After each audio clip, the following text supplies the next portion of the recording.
All right. All right. All right. Dr. Evil Genius here for TSP for game 2 of the NL Wild Card Series, the San Diego Padres at the New York Mets. Obviously, yesterday's game did not go the way that Mets fans wanted, but at least it went the way that everybody that hates the Mets. At least it went that way, I guess, for people who hate the Mets. I guess you got what you wanted. Hoping against hope that we're not going to get the same result that we got yesterday. We have deGrom on the mound, and hoping that we'll be on that bullshit this time.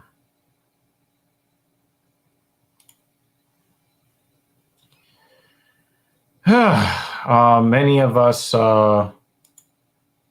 Mets fans are very, some of us just don't have a whole lot of faith in the team right now. But everybody else that kind of does, they're very nervous people right now. For some reason, having trouble getting the game to show up on my screen. An error has occurred. So that's not good.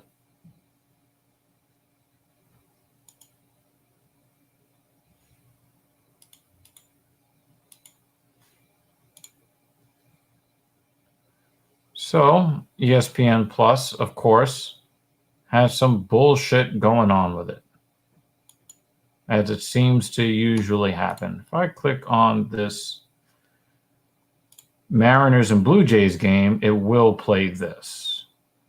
Yep, it's playing that. That game is tied at 9.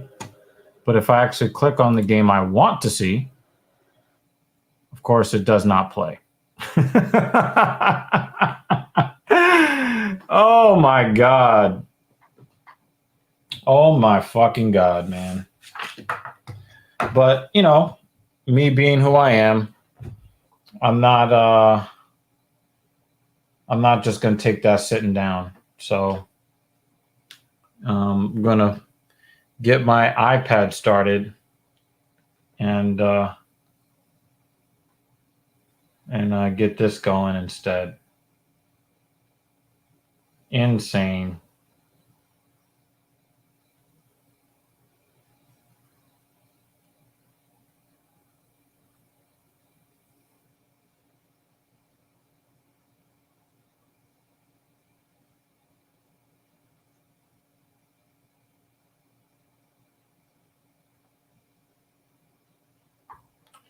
All right, ESPN is still playing the Seattle and Toronto game. I don't think I have ESPN news on this here.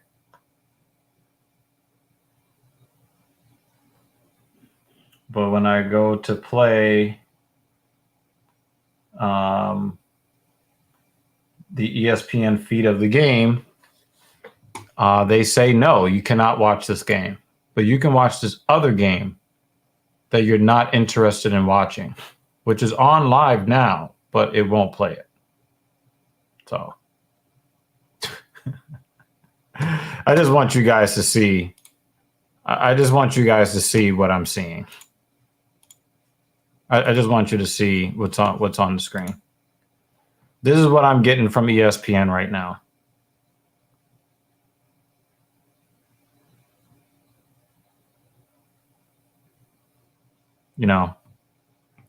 I can watch games I don't want to watch. All of those will play.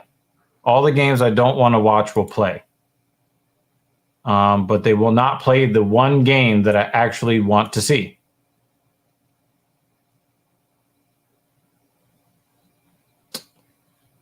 I mean, I guess this has been the New York Mets season, has it? Has it not? Has it not been?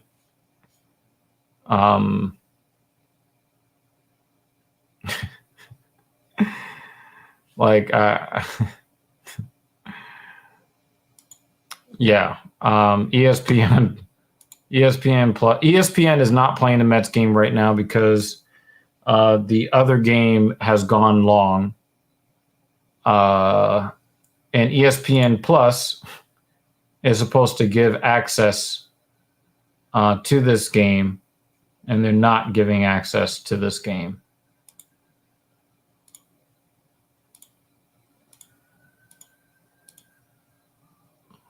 But they have preseason hockey that plays pretty well, though. But playoff baseball, which is what I came here for. That's the only game that will not play.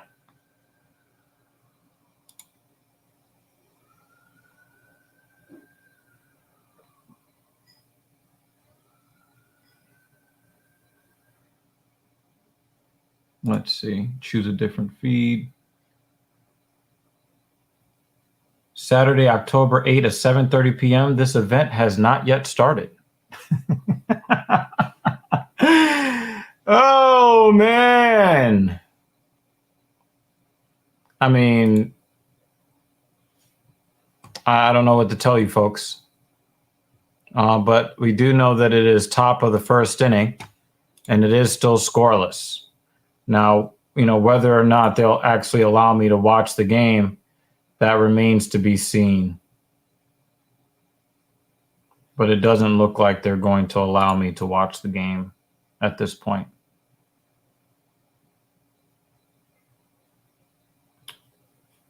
Does not appear that they will allow me to watch the game.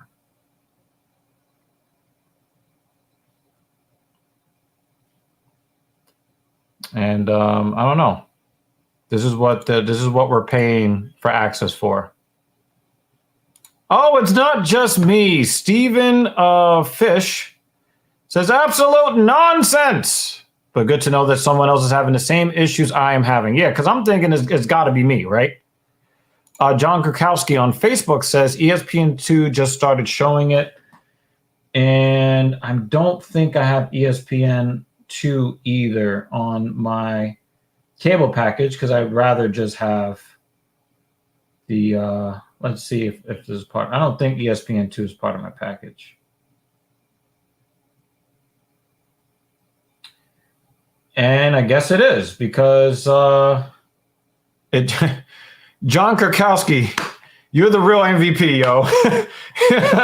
Because I'm trying to get this shit over on ESPN Plus. And yeah, I've got it on my iPad now. I've got and it looks like deGrom got through the top of the first inning without giving up any home runs, unlike Max Scherzer last night. So, again, you are the real MVP.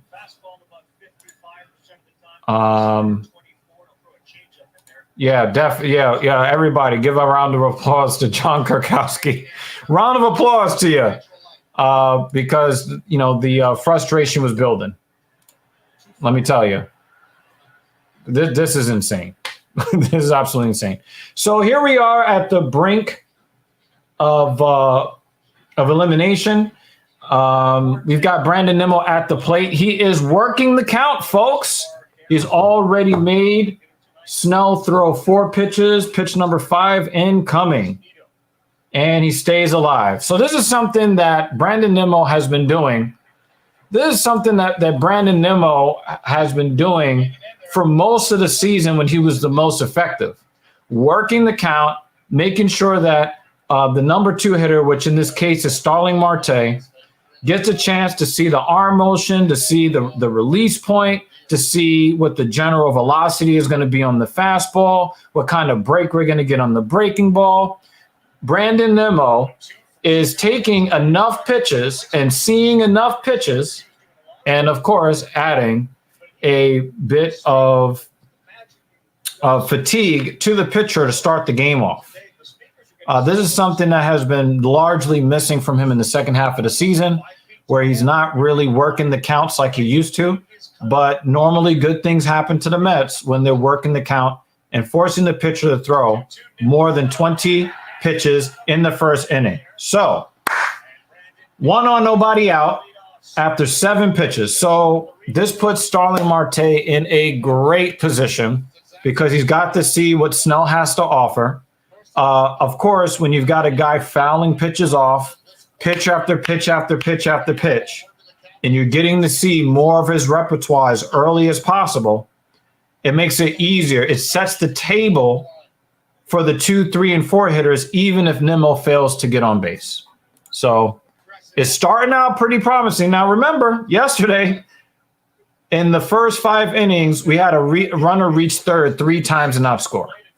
So we'll see what happens here. I expect to see Brandon Nimmo kind of, when he gets on base, I expect to see him on the base path. Obviously, Snell being the left-handed pitcher.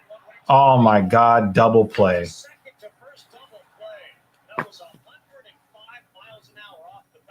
He hit that ball so hard that there was no other outcome than a 5-4-3. Oh, my God. Look at the snatch from Machado.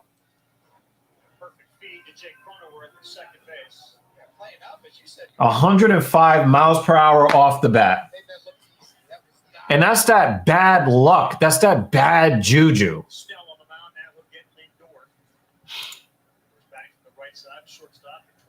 Goodness gracious, good God Almighty. Okay, so now I could put the iPad away, because now for you people that want to use ESPN Plus, we're finally up on ESPN Plus as Lindor takes a strike, 0-1. So 2 outs, nobody on. Goodness gracious, man. Let's block this user because we're not going to put up with spam on YouTube. Not going to do it. But, you know, they're doing better with the spam. They tried to make the spam baseball themed. All right. 2-1. Mrs. Evil should be joining us at some point. Captain Paul might, show up. Captain Paul is a Boston Red Sox fan, so he's got no rooting interest. They've been eliminated since pretty much before the All-Star break. Low again. 3-1. Hitters count. I'd love to see a double in the gap right here. Some of the problems that I've had with the New York Mets offense this year is either trying to drive everything over the wall or waiting for the perfect pitch and taking strike 3. So I'm hoping to see. Oh, my God. Fuck out of here. Woo! A fuck you swing from Lindor. Holy fuck. Lindor came to play, motherfuckers. Lindor came to play. I knew that was gone off the bat. Now, I would have been fine with a double in the gap. I've got no problem with a fuck you swing. I've got no problem with that. None whatsoever. We've got run support for deGrom. There is a baseball god. Woo! That was the same mistake Scherzer made to Josh Bell in the first inning yesterday. 3-1 fastball down the middle. What are you thinking? What are you thinking? But we'll take it. We'll take it. Now, Pete, really didn't do well offensively yesterday, but there is one thing that I appreciated from Pete's approach at the plate last night. There was a situation where Darvish tried to get him to chase a slider off the plate away, and he didn't chase. So he's a little bit too tentative at the plate. We know that he took the fastball just above the knees, down the middle. He took that for strike 3 yesterday. We didn't like that very much. Okay. But the fact that he was able to lay off the slider low and away on an 0-2 count, I'm loving it. Inside, that's a strike. That's a strike. All right, so, I don't know. I hate the fact that Marte hit into the double play, but if you're reading a little bit deeper into the GIDP, he hit that ball 105 miles an hour. So you had Nimmo taking a bunch of pitches, seeing a bunch of pitches. He kept his bat level, got a line drive into left, 105 mile an hour ground out from Marte, and then a fuck you swing from Lindor. It's not looking good for Mr. Snell tonight. It's not looking good. 3-1 inside. He'll take that walk.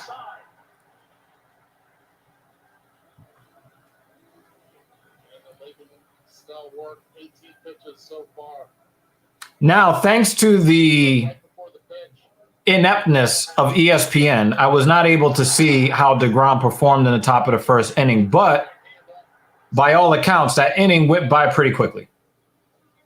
So I'm hoping that we got the version of deGrom that we've grown accustomed to seeing before this run of rough starts, these last 4 starts of the regular season where he wasn't quite himself, where, yes, got a lot of swings and misses, but he's been throwing a lot of home runs. So I'm hoping that, oh, wow. Back foot slider to Canna, 0-1. And again, the Mets are at their best when they A, score first, and B, force the pitcher to throw 20 or more pitches in the first inning, and they're doing that in the game tonight. So it looks like the Mets came to play. The Mets offense came to play.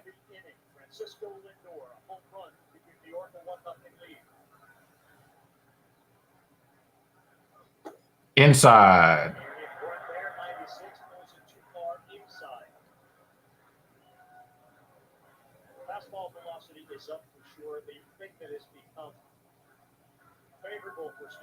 One of the things that, if you're watching the game tonight, I think you should note is that the home plate umpire tonight is definitely more accurate calling his strike zone than the umpire last night. It was like the umpire last night had a Padres uniform under his clothes.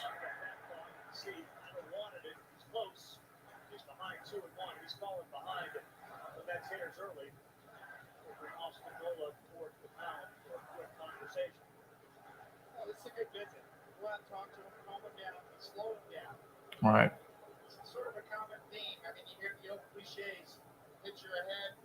I think Snell is really trying to be perfect. And I think, and it is something, in my line of work, one of the things that I talk to my clients about, perfection is the enemy of good. And sometimes, and we've seen it with our own pitchers all year round, where they get ahead of hitters. I mean, of course, Snell is falling behind the hitters, but, sometimes our pitchers, Taijuan Walker is guilty of this. Bassett is also guilty of this at times. They get ahead of the hitter, and then they want to start picking around the edge of the strike zone instead of going after the hitters. And they start walking batters. They get out of sync, and then the walls start to fall down around them. Low, 3-1. Let's go. Let's go. It's looking like this moment is a little bit too big for Snell. It looks like the moment's a little big for him. He's now 3-1 on 3 consecutive batters.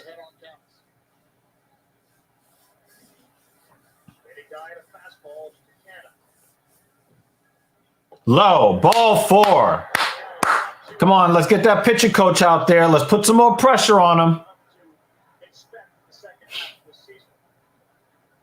There he goes. There goes the pitching coach. Come on, come out, talk to your boy.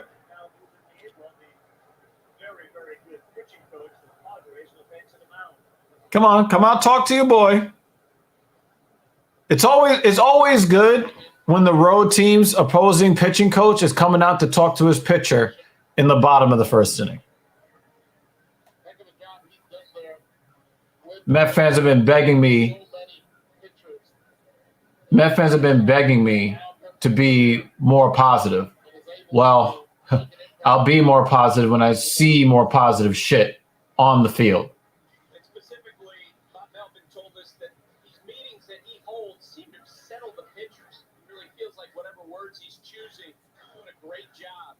Come on, let's put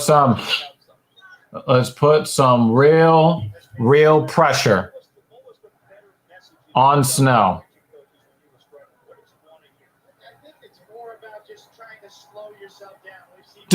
Snell does not look calm. He does not look like, the pitching coach came out and now I'm feeling better. Now I'm going to attack the strike zone. Of course, you really don't want to attack the strike zone too much with McNeil at the plate. But I think that he is going to continue to keep picking around the edges and missing. Low. 1-0.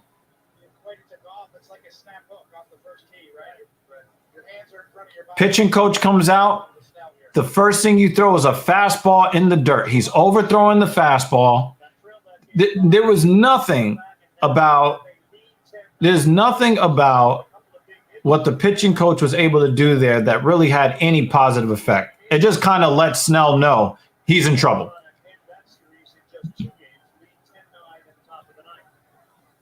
Outside, 2-0. All right, runner in scoring position, hitters count, 2 out. Contact hitter at the plate. What do you guys think is going to happen? I'm hoping for a double in the gap. Give me a double in the gap. Double in the gap. Low, 3-0. He's missed. I mean, he didn't miss this. The 1-0 fastball didn't miss bad, but the 0-0 fastball missed bad. The slider away missed bad. I don't want to turn this up too much, to be honest with you. I don't want to run into copyright problems. I'm on my PC. But for those for those scoring at home, the problem with ESPN Plus has been fixed. They're also showing the game on ESPN2 right now. And Seattle has taken the lead against Toronto, 10-9, top 9. So this should be returning to ESPN in short order. All right. 3-2. He fouled away to 3-1 fastball away. Oh, that's foul. Well, I hope that you come and hopefully I can, provide something for you. But it's 1-0, bottom of the first, full count, runners on first and second, 2 out. And it's line, drop, and line right into the center fielder's glove. F8 on your scorecard.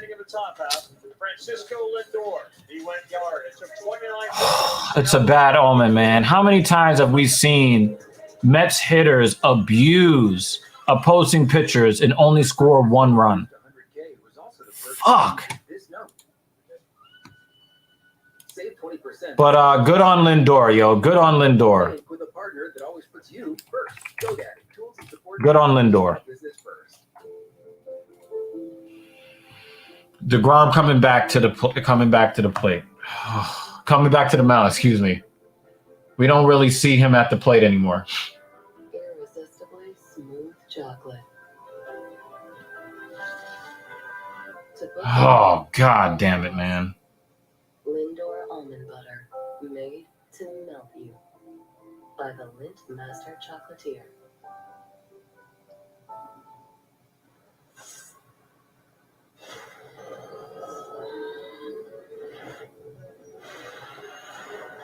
Anybody have any predictions for the final score of this game? On Twitter, I got to see a lot of Mets fans' reactions, and I was really just praying for a 3-1 win. I was hoping that they would get 3 runs early for Jake so he can settle in.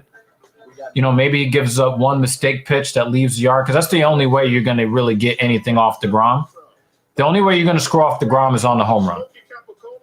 So I was hoping, he gives up one mistake pitch, he refocuses, bears down, 6 2/3, 1 run, 3 hits, something like that. And then our bullpen handle the rest. Because I don't know if you guys have noticed, our bullpen was pretty shitty up until like the middle of June, going into July. Our bullpen has been really good in the down the stretch. I mean, even Michael Givens hasn't sucked since his first 3 or 4 appearances with the team. Francisco Lindor's home run has given the New York Mets a 1-0 lead. Jacob deGrom. There's also a lot said about Lindor, the $341 million man. That is the type of swing that you need to see from a man like that. Who went deep the other way, 419 feet last night. Oh, deGrom painting corners. 0-1 to Josh Bell, who took that 3-1 fastball down the middle from Scherzer and fucking deposited it. Off the plate. One of the things the Padres are very good at is they do not chase. Anytime the ump doesn't call the strike for deGrom, the crowd is going to boo. They don't chase against the guy that doesn't leave the strike zone too often. May not be such a Away, missed away. good example of it. Now, the home run that Bell hit yesterday on 3-1 was middle of the plate away. I love to see him come in. Right to second. All right, let's go. All right, I'm good with it. Right to McNeil. Well, 2 teams that were built differently. Obviously, the Mets in the offseason changed the way they look, the entire culture of that clubhouse. And, of course, you have a new manager with Buck Showalter. And A.J. Preller with the San Diego Padres, mid-season trade deadline, were very aggressive for 5 deals right around the deadline. Oh, wow. Seattle has the bases loaded with 2 outs in the top of the 9th. And as a result of that, and what the Mets did, both teams had World Series visions through the course of the entire season. DeGrom to Jake Cronenworth, he's where the bunch started walking up, and that is ball 1 down low. So we saw the ballpark light up out in San Diego when we were there. What a great ballpark, great atmosphere. No fan base was more electrified than the Padres fan base. I'd rather trade that. Away. And they still are. And that's the thing. He's really trying to paint that outside corner. Josh Bell sending a message yesterday for the first time, basically, where the Padres, And now he's falling behind Cronenworth. on his part and also on the fan base's part, saying, when are you going to show up? You showed up big. All right, he came inside with the fastball, fouled away 2-1.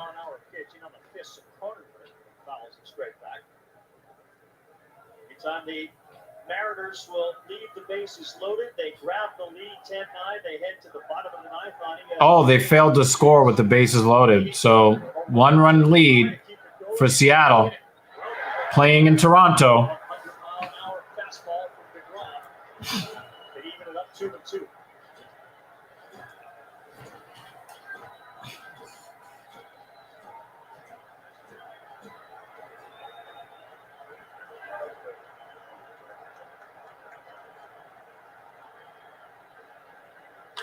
Popped up.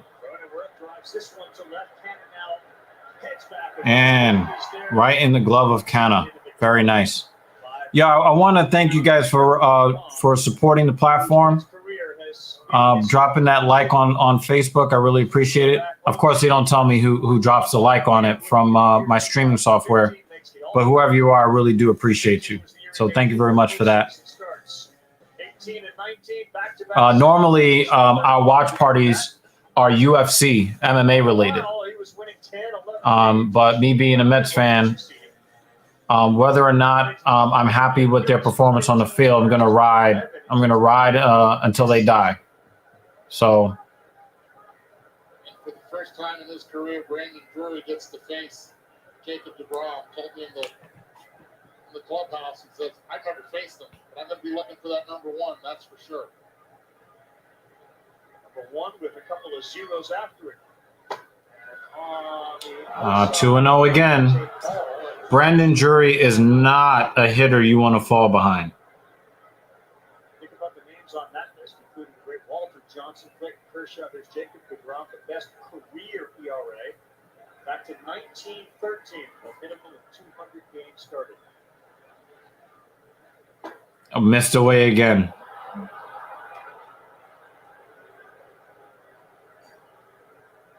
Three and 0.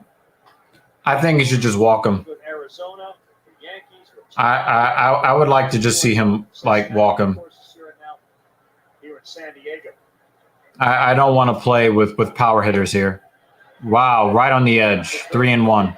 Now remember, this is the same scenario that Max Scherzer found himself in when he was pitching to Josh Bell when he gave up the home run. He went 3-0. He painted the corner to 3-1, and then went right down the middle with a fastball, inexplicably. And deGrom made the same mistake but didn't pay for it. A ground out for Drury. Woo! Oh man, that's I feel like I have PTSD. 5-hour energy, because it's time for some exercise with your. Oh man. All right, so 1, 2, 3 down go the Padres. We go to the bottom of the second with a 1-0 lead, and Snell, he's not fooling anybody. So we'll see what the bottom of our lineup has for him. Guys, there's something on the ship. There's something with us here. What do we do? Get to the escape pods. Go now. Okay, I'm an alien, and I got these claws. I'm now. If you're making a sci-fi, Anybody want to comment special effects. on what their Home and car insurance. your pick for the final score of this game? Leave that in the comment section. How much you could save. You can also put the score that you hope this game ends in. Sometimes we have people come through and they let us know what bets they placed. You can also put that in the comment section as well. Who's too much? What you need in the morning is tasty, simple food. Fluffy eggs, melted cheese, sausage, hash browns, maybe wrap it in a warm tortilla. Up Your Ram says 8-2. Did not specify. The prediction is 8-2 against Padres, but the hopeful score is that the Mets will win 8-2. Well, if the Mets were to lose 8-2, a lot of expensive players would have had to fail, and fail spectacularly. Like I said, my pick is 3-1.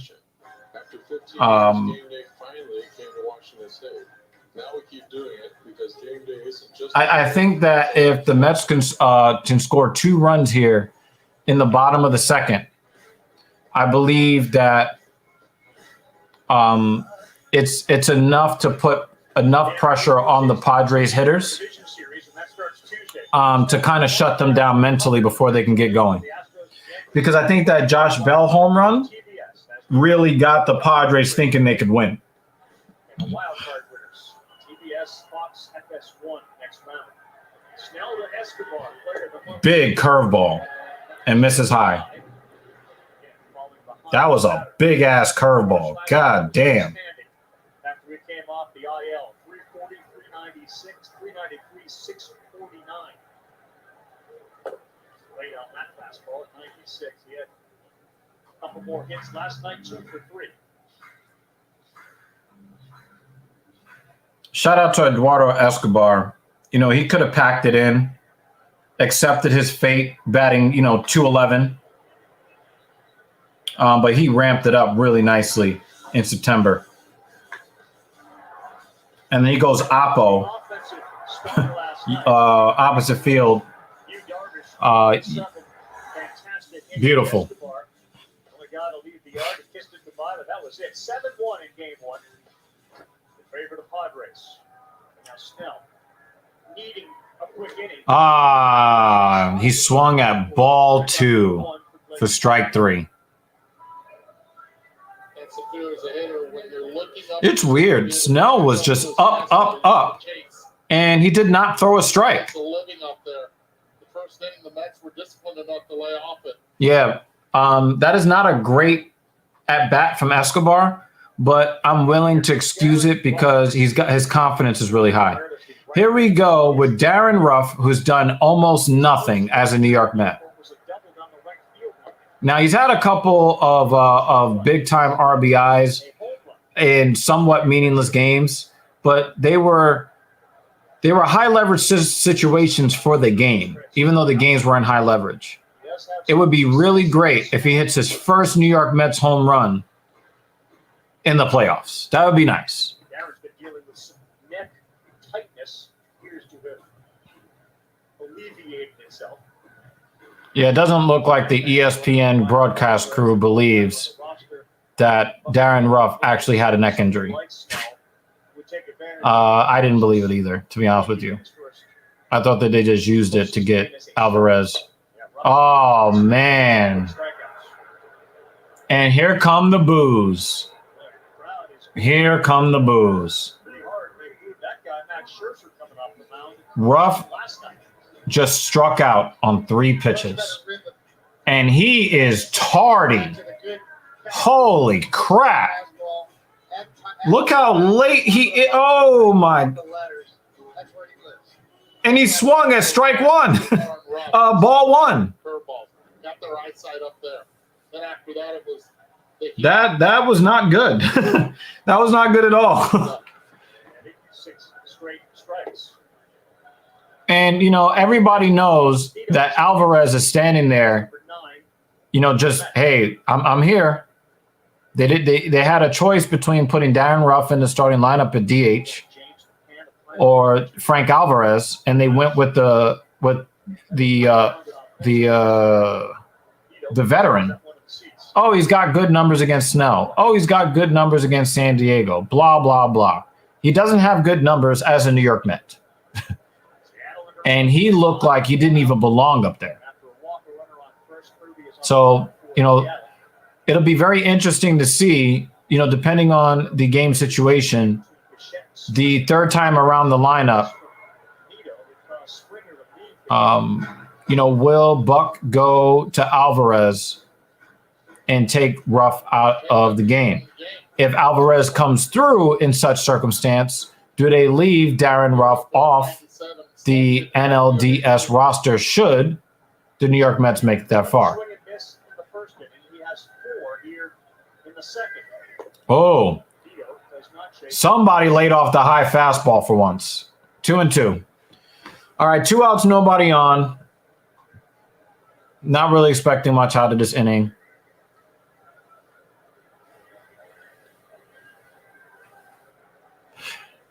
Top of the lineup coming up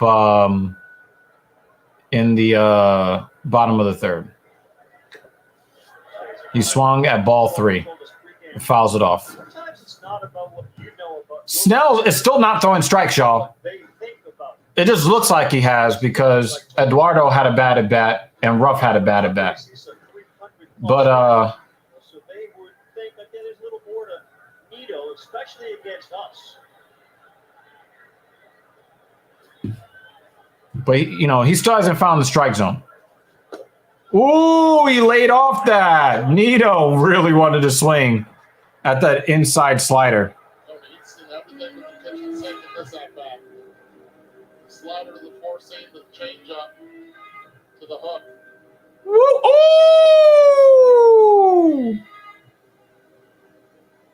Nito felt that was a guilty half swing. He's like, I shouldn't be check swinging on this.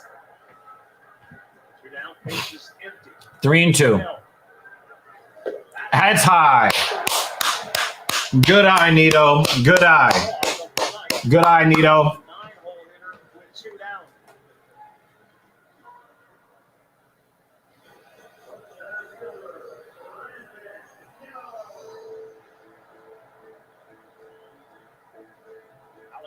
Now, Nimmo is known for taking a lot of pitches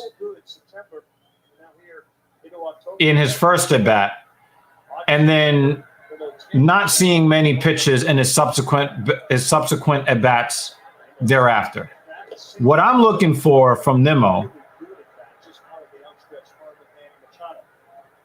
is to apply the same pressure on Snell because he's not sharp. Again, Mets have struck out twice in this inning, but they weren't striking out on pitches in the strike zone. So Snell is still missing the spots. So I would love to see Nimmo continue to put the pressure on Snell here by taking pitches. Inside, 2-0. Let's go. First inning, high stress, 29. Right now, we're looking at 16 so far this inning. And again, we're creeping up towards 50 pitches in the second inning. Even if the Mets don't score here, the stress put on the starting pitcher. Again, this has been, when the Mets were winning the bulk of their 100 games, this is how they played.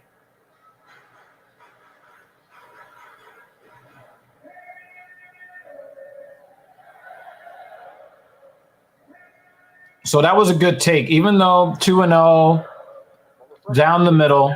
Again, putting the pressure on the pitcher, making him throw more pitches. 2-1 here.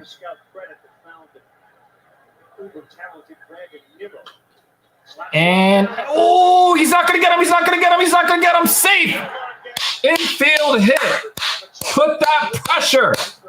Apply pressure. And there are 2 aboard for Starling Marte. Apply that pressure. And where Manny was playing, there was no chance right here to be able to get Brandon, who runs really well down the line. But that was a nice attempt by Machado, though. For Brandon Drury, Brandon does a nice job making. Nice attempt. Nice attempt. That was a nice play by Machado. He had no chance. He had no chance of getting Nimmo, but that was a nice play. First and second, 2 out. With Starling Marte at the plate. That's a strike. So low and inside strike. Snell hits a spot there. I still think it's a good take. You got to put pressure on the pitcher. Pitch number 49 coming in. Snell backed up to another 20-pitch inning.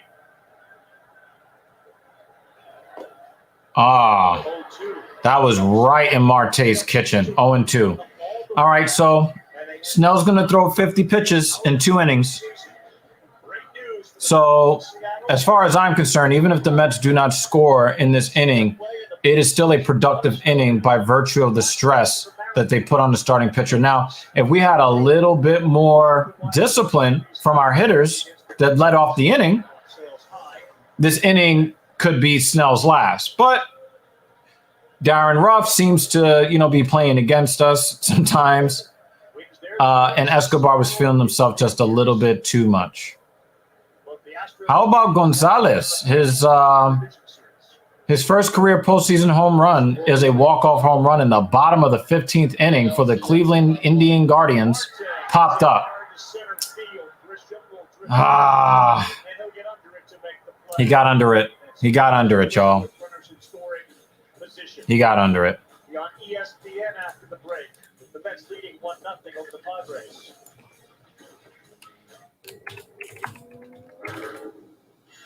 As electric vehicle driving becomes quieter, so do our tires. So Mets failed to score, but that's okay. It's okay. Tire. The pressure is still clearly on Snell. And the Mariners eliminate the Blue Jays. That game has gone final. Mariners 10, Blue Jays 9. The Seattle Mariners, as the wild card, I believe, go into... Oh, yeah, they're both the wild card team. Mariners go into Toronto and take 2 from the Blue Jays. People who come to cricket stay with cricket. I got my phone from Cricket and it's amazing. As a journalist, I use it for basically everything. Great phones, great deals. Now that's the story. Smile. You're on cricket. Ooh, cute chicken strip back. So the Houston Astros will face the Seattle Mariners in one of the American League Divisional Series Let's go now. Or matchups. cricket.com.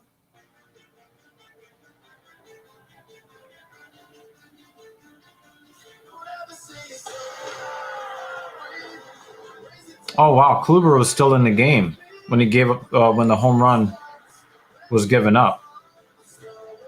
Obviously, for those scoring at home, Corey Kluber won an AL Cy Young Award with Cleveland, and he threw the pitch that sent Cleveland to the next round while pitching for the Tampa Bay Rays. They say they have the best fans in baseball, and tonight they are going to need their best effort to keep their season alive and perhaps keep the careers alive of 2 of the all-time greats in that city and the sport. Of course, Mr. 700, Albert Pujols. Everybody knows what's at stake here. And, of course, Yadier Molina walking out perhaps for the final time. They had a 2-run lead, as you know, over the Phillies yesterday in Game 1. The Philadelphia Storm back for 6. We'll get you there. I think Yadier Molina, I believe him to be a first ballot Hall of Famer. Oh, it's a double down the line. Postseason comebacks, Jeff, we have ever seen allows the M's to make their 4th ALDS. It was 8-1 in the final. Oh, wow. I did not know that was an 8-1 game. Ridiculous. Going to get a home game at T-Mobile. They were down 8-1, come back to win 10-9. How ridiculous was it? Obviously, I didn't watch the game, 1929. but they were down 8-1 in that game. That's insane. Echelon, and there is the W celebration. It looks amazing how sweet it is for you. I mean, you just see the excitement that they have right now. Shell shocked. So much the course of this season, and really did a nice job. You're up 8-1 and you lose an elimination game at home. That's an embarrassment.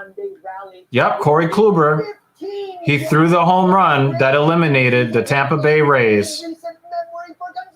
Wow. 0-0 game for 14.5 innings, Zubin, and rookie Oscar Gonzalez sends Cleveland to face the New York Yankees in the other division series. And that will begin Tuesday in the Bronx. The latest walk-off hit to clinch a round to move on again. Wow, that's insane. Oscar Gonzalez, the second latest walk-off hit to clinch a postseason round in MLB history, and he did it as a rookie.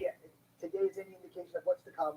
Buckle up in the gateway to the West. Look, wow. You watched the emotion today along with millions. That is crazy. What you just saw from those two. Yeah, look at, the Guardians took care of business pitching-wise. They did it from a starting pitching standpoint.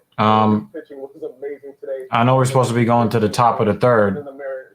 I don't know why we're in the studio right now. They did what they needed to do. Like, yo, Been fighting all year long. I don't need the talking heads. Show the fucking game. This is why you hang on after all those years for that moment. No question about it. All right, thank you for all the cliches. Please send it back to Citi Field. Spot for the Phils. He's been at the Phils since 2015. He's finally experiencing the postseason. Let's take a look at the StatCast powered by Google Cloud. What the fuck? Aaron Nola this season. He allowed a 32% hard hit rate. What is going on? Third lowest among National League starters, trailing only Tyler. I don't care. Show the Mets game. That is incredible company. No question about it. Nola ready to go. And the Phillies are looking to seal the deal.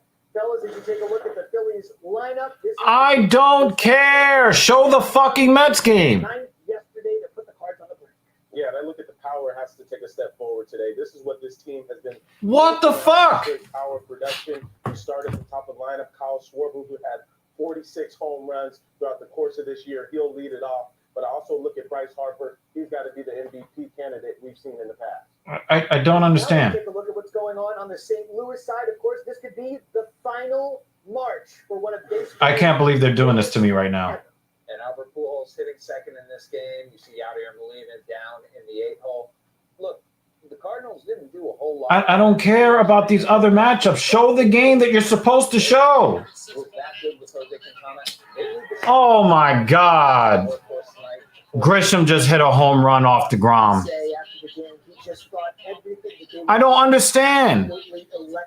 Like, yo, show me the fucking game that I clicked on.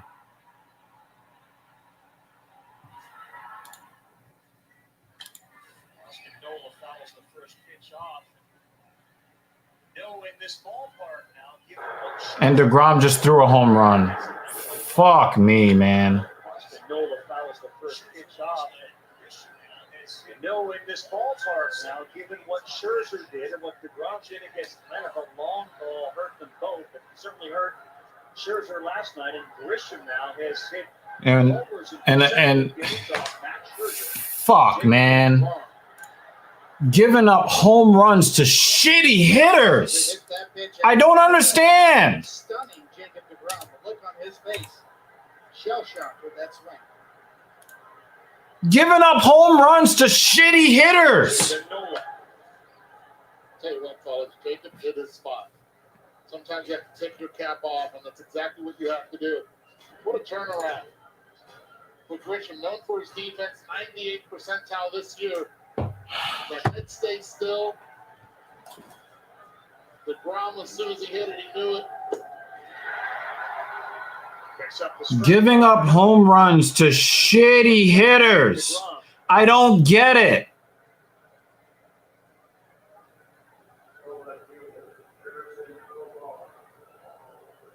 One of Bob Melvin's points, guys, was that when you get to the postseason, you look up at the scoreboard and you don't see some of those negative numbers. It's a brand new slate. Zeros for everybody. Restart. And Grisham is certainly one of those guys. Oh my God. It's so frustrating. Inside, 98. Already feels early like the Mets have missed opportunities. It should have scored more runs, and now all of a sudden you get a tie ball game. With one pitch from Jacob deGrom.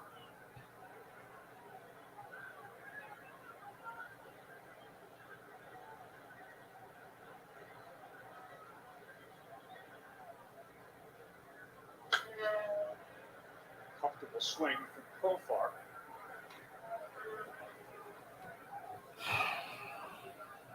Pressure's still on Snell because he's not sharp. So a difference maker for San Diego. They feed off of Machado a lot, but Profar is the table setter.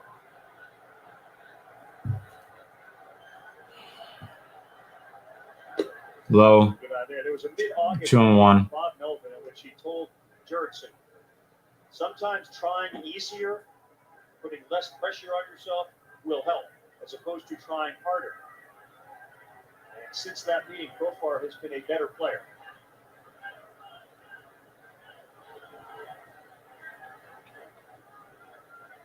Doing one, they set up outside and misses down. 3-1. Now since that home run, Nola strikeout, but now Profar is behind 3-1. Can a home run do that to you, even if you're Jacob deGrom? Absolutely. Every pitcher feels it. It's like a punch in the gut. Yeah, look at all the players on the San Diego side. Like they can feel it. Ball 4. A walk. It's walk of the night for deGrom.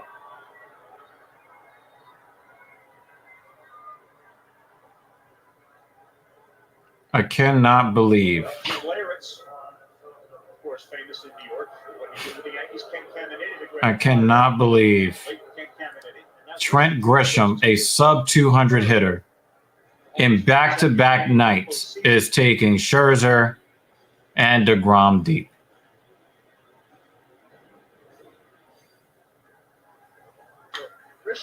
Fucking shitty hitters beating the shit out of our top-tier pitchers. It's an impressive swing the other way of a power fastball. It lights up the Padre bench. They needed that in a big way, too. You can just sense the vibe right now in the stadium where everyone was cheering, everyone was on the. Now you got Soto with a runner on.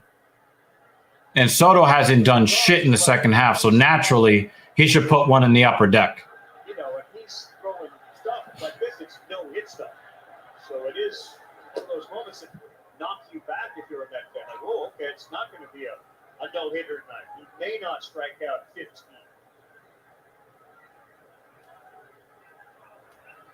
Juan Soto is 23 years young, grew up in the Dominican Republic. An October baby, a World Series baby, and we all know what happened in 2019 in the postseason for the Nationals. It's that hard. Crushed. To right field. First to third. Head to third. Here's the long throw in, and it's over the head. And everybody backed up, but what a play by the athletic Jacob deGrom.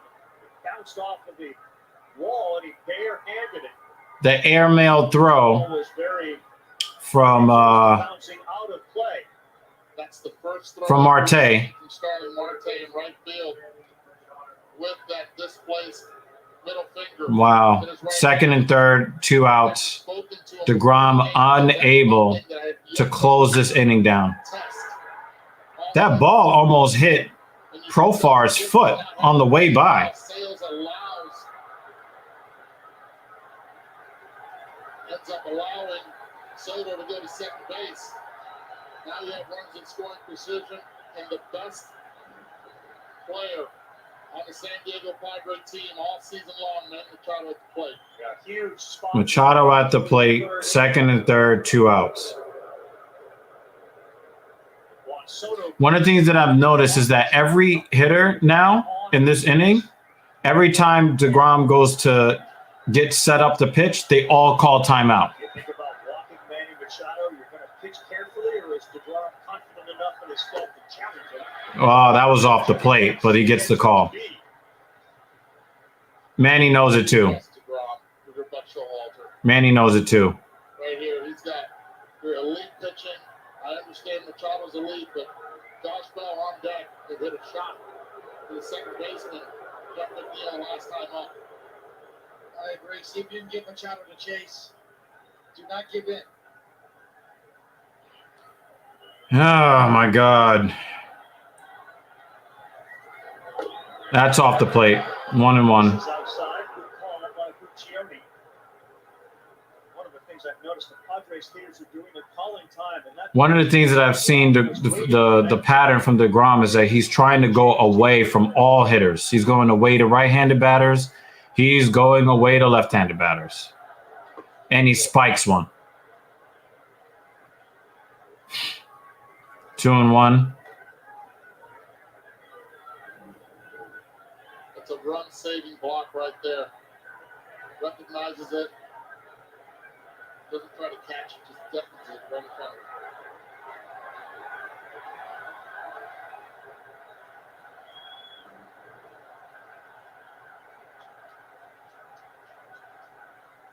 Strike. with a slider. Good question. Why not show some screen? Because then all of our platforms would be taken down due to DCMA copyright infringement. So this is a watch party for people who are watching the game. And I'm hoping that we can all watch the game together. But I cannot show stuff on screen as much as I'd like to. I'd love to be able to do that. But I would instantly get basically the podcast would get shut down on all platforms. And I don't want to run afoul of those laws. 2-2 to Machado. And he got him with the high fastball over his head. What is Machado swinging at? Derpy! I know you're a happy camper. You got a hot rookie that hit a series winning home run in the the bottom of the 15th inning. God damn. God damn. God damn. Congratulations to Indian fans everywhere. I actually started watching that game in the 12th inning. Oh, okay, I got you. See, yeah, so you're in the Philippines. Thank you very much for coming through. Yeah, I mean, for those that don't have access to the game, I will try to give you, the play-by-play, that the best pay. I can't speak English. The best play-by-play that I can give you for guys that don't have access to the games in your country. We had Jay Smith on YouTube. They're not showing the game in Jamaica. And it looks like Major League Baseball is missing out on a lot of opportunities here. So on Facebook, there are people in other countries, Major League Baseball, that want to watch these games. Derpy was at the game. He was there for a long, long time.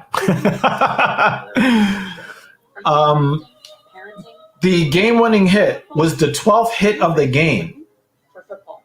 So you had 30 frames and a total of 12 hits in 30 frames. Crazy. Absolutely crazy.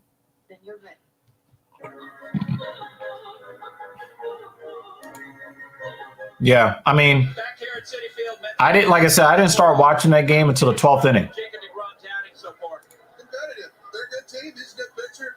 They've got a good pitcher on the mound. That's why guys are playing in the playoffs. I got a good seat. You do too. All right, along those lines, how are you feeling about your plate appearances against Blake Snell? Good. Our guys have been patient. He's helped us a little bit.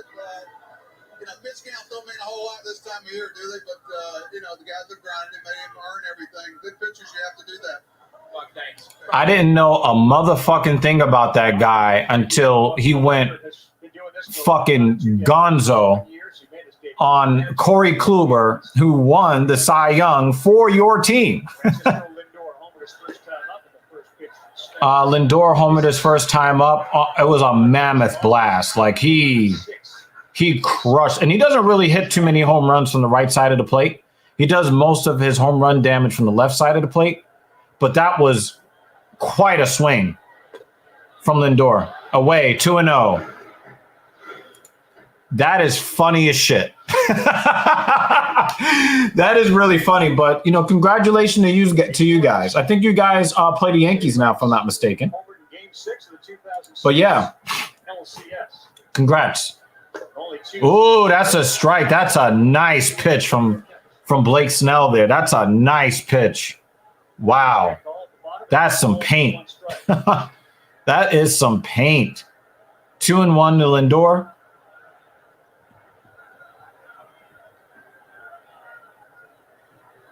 Low, 3-1. All right, back to that 3-1 count, baby. These are the Mets hitters I want to see. The ones that aren't swinging at the first pitch. As a result, they're in this wild card series. While the Braves got the week off. Popped up, fouled back to 3-2. But September was not a good month. I mean, there's a reason why Oscar Gonzalez is on a playoff roster as a rookie, and he proved it. He proved it. So I know you're still riding that high. Me, not feeling too confident. Ooh, that's high. Ball 4.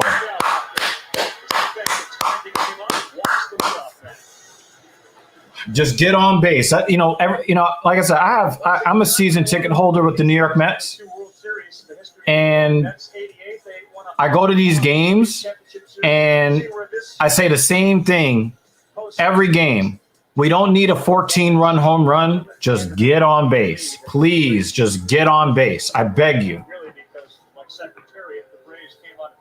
Please, just get on base. And we are putting a lot of pressure on Snell. And greatest hits ever. Yeah, that's actually pretty entertaining. That's something I could get behind. Absolutely.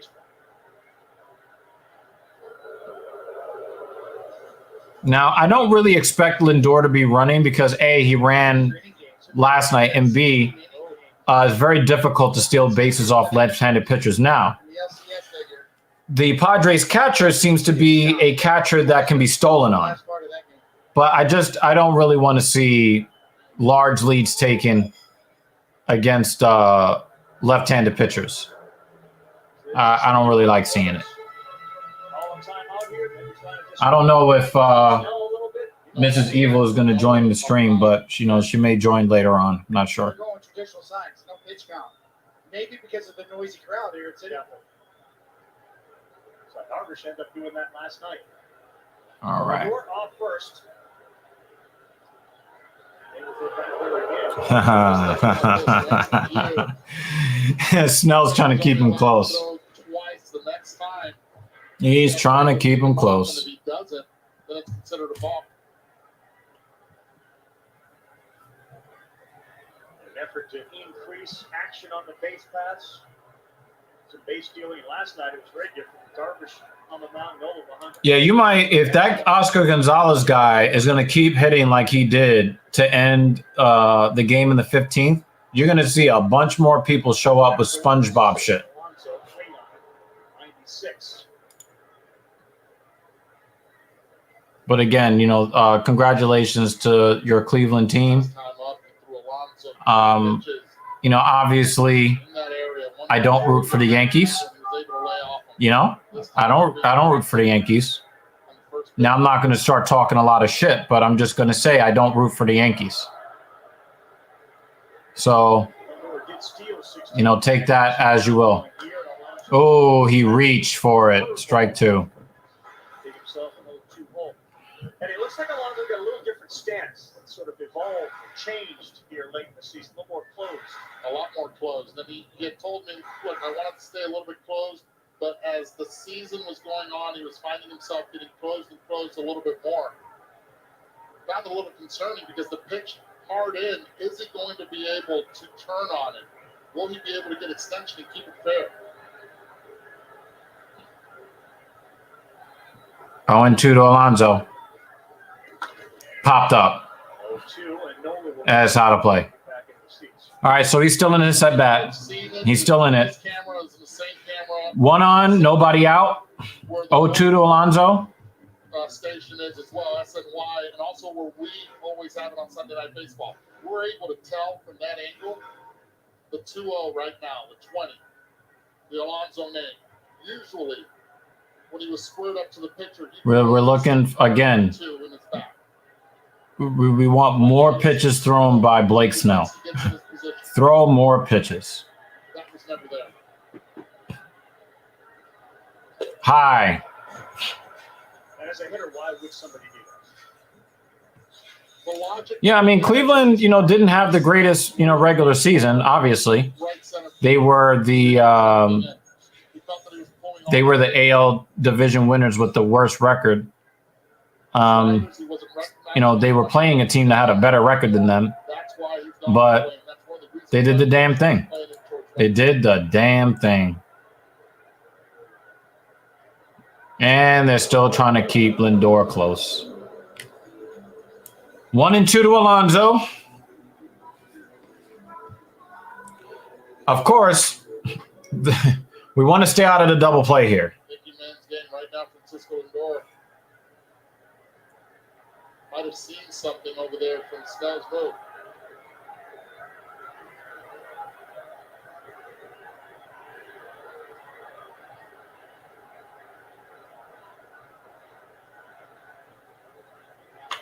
High. Big swing at it. And Please go out of play. All right, it's out of play. Oh, shit, it landed right where my season tickets normally are. They landed, like, my tickets are, like, by the field right next to the camera well along the first baseline. Get the attention that the Machados of the world and the Goldschmidts of the world did when it came to MVP consideration. Because relative to some of the other significant numbers in those guys, he wasn't in that conversation. but an RBI machine, and a big at bat last night when he got caught looking. Called strike 3 with 2 men on early in the game. 1-2. Inside. And he didn't chase. 2-2. Again, applying the pressure on Blake Snell. 53 home runs his rookie season. 63 pitches have been thrown by Blake Snell here just in the bottom of the third.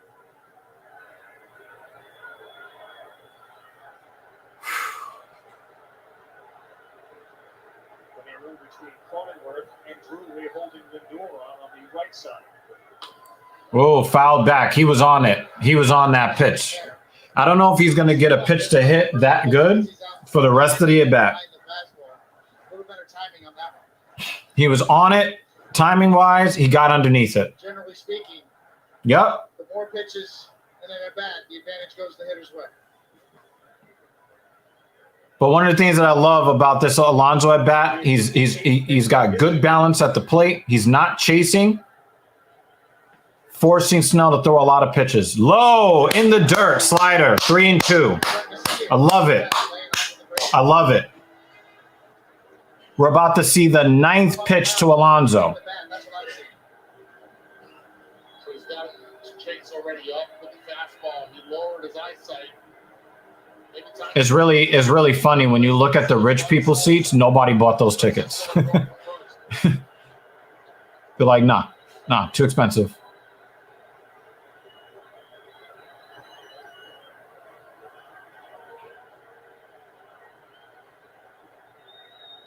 And he chased. He swung at ball 4.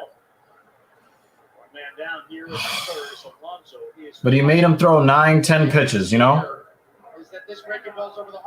And look, it falls, and he's That's how you get strikeouts. As opposed to trying to back leg one. That pitch was a strike a long time until the end. Pete Alonso, 5 fastballs in his first yeah. He was just trying to make contact on it. I think he was trying to foul that off, and he just chased. But that was a good at bat from Alonso. It just wasn't a good swing in that position.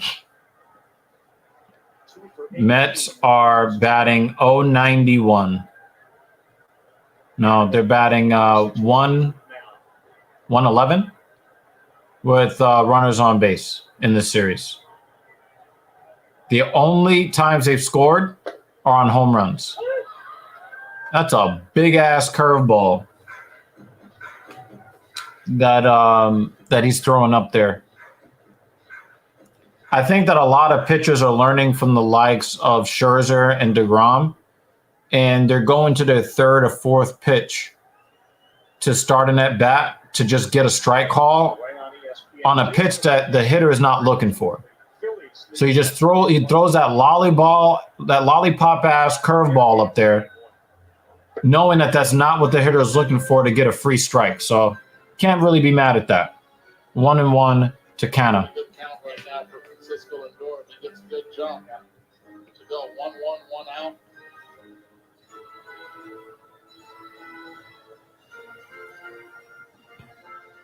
Bob Melvin thinking the same thing. Might have to throw over the hold sign or switch your timing to the plate. Lindor is going. I fouled off. Lindor was running there. 1-2.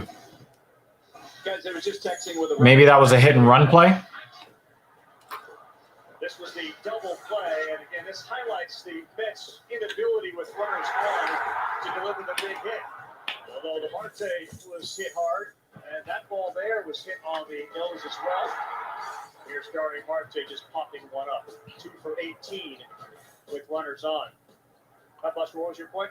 Yeah, just texting with a rival evaluator who mentioned it during the course of Blake Snell's career. His big challenge has always been trying to get back on track once he starts to go off track early in the game and trying to get a feel for his mechanics. He's ahead of Canna 1-2. And he's he got him on that inside high fastball. 5 strikeouts. God damn it, man. A well-located pitch here. I mean, curveballs. And that was a ball, too. And then up and in, perfectly. The bottom of the order, Righty, the bottom half of the order is really bailing Snell out. They're swinging on pitches outside of the strike zone. 4 strikeouts for Snell. Another 20-pitch inning. You never want to be in a situation where you got a pitcher on the ropes and then you let him off the hook. We got our contact extraordinaire hitter here in McNeil. People who are watching for the first time. Man, it's so deflating. Choked up that much on their bat. I know Bonds did, but it wasn't that high. No, it wasn't that high. I mean, Mets fans immediately will go to Felix Millan from the right side. He choked up even more. LeGrom Larange. Not quite, but almost. Rusty style. Rusty style. And he's checking first base again. I don't blame him. You have a contact hitter at the plate. Alex Carrera is not happy with Kanya. Mets didn't. I'm not a fan. I'm not a fan of how that at bat went. I'm not a fan. Drive him in. I mean, he's been clutch for us in the second half of the season, but that wasn't great.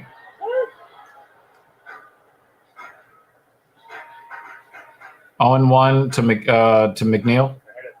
I almost said McCann and got PTSD. Like, no, don't put him in the game, please, please. Got close.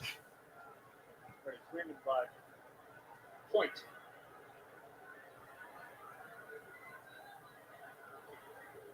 Low. Good take from McNeil.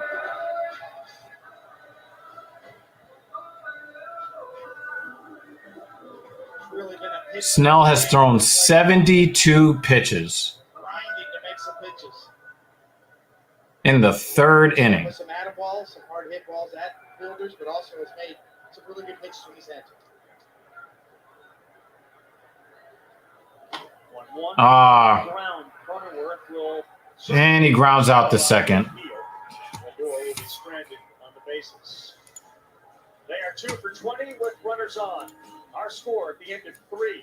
San Diego 1, New York 1.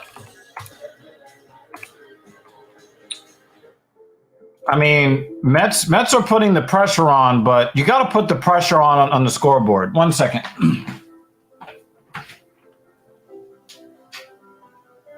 Irresistibly smooth chocolate.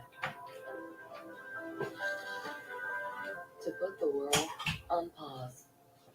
Lindor made to melt you. You know, making him throw a shit ton of pitches is great, but you know, you got to do something to change the numbers on the scoreboard. So proud.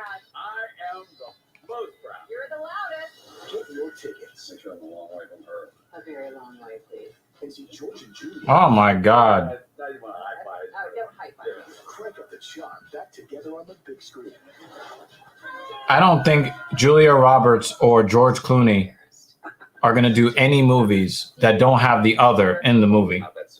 I think that's it. Like their career, they're just going to, they have some sort of blood pact where they just tied their. Taking more items out of pictures. Introducing our newest Google Pixel phones. Get up to $750 off the new Google Pixel 7 phone with eligible trade-in. Think he's posting about all that ancient Roman coinage? Bruce Bobtrotter. Moving his money into his investment. I think Bruce is really upset today. Sorry, Bruce. You were up 8-1. You were up 8-1. So, your frustration, you're hurt. Your frustration is hurt, sir. Absolutely. Now you know what it's like to be a New York Mets fan. You understand what it means to be a New York Mets fan. 8-1. Postseason with the MLB app. Get daily lineups, watch live pitch-by-pitch coverage and more in our free app with over 150,000 reviews. Download the MLB app today. Plus, we're only down on the field. Eduardo Perez, David Cohen, Carl Ravichier, Andy Jacobson, our producer, Ben Johnson, our director, is Jacob deGrom, who threw 26 pitches to get through the first 2 innings and then needed 26 more to get through the third. Starts off with Josh Bell. Strike 96. I mean, deGrom just gave up a home run to a shitty hitter. The same shitty hitter that Scherzer gave up a home run to last night. Of his career, Bell, a streaky hitter, Pittsburgh, Washington for a spell. I don't get it. And, you know, deGrom looks like he's starting to DeGrom is starting to nitpick around the edges of the strike zone, and he's starting to get himself into that's an unlucky hit. That's an unlucky hit for Josh Bell. I mean, lucky for Josh Bell, unlucky for DeGrom. Talk to me about that home run you hit yesterday, running around the bases as we see. Yeah, that ball was falling away. He said, Eddie, silencing over 50,000 stadium is a really cool feeling. All you could hear are your kids step by step. You want to just slow it down and not forget about it. That was pretty unlucky. 1 on, nobody out for Jake Cronenworth. So I'm hoping that we can get this double play here. Hopefully DeGrom doesn't throw a lot of pitches here. You know. Oh, wow. What was that? Jake, what happened? Philadelphia is up 1-0 on St. Louis. And they're already leading in that series, so you know they feel good about it. He's trying to get into more of a pitching mode now, mixing in that changeup.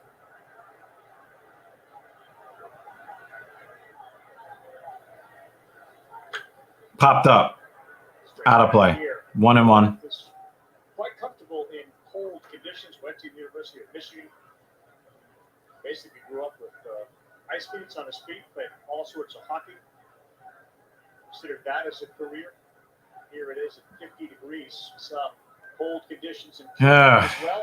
Yes, I know I picked the my rational brain picked the Padres to win as Cobra, you know, is a Padres fan.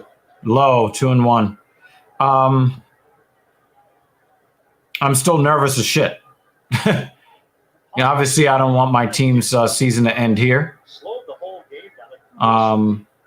DeGrom pitching, the energy in the building.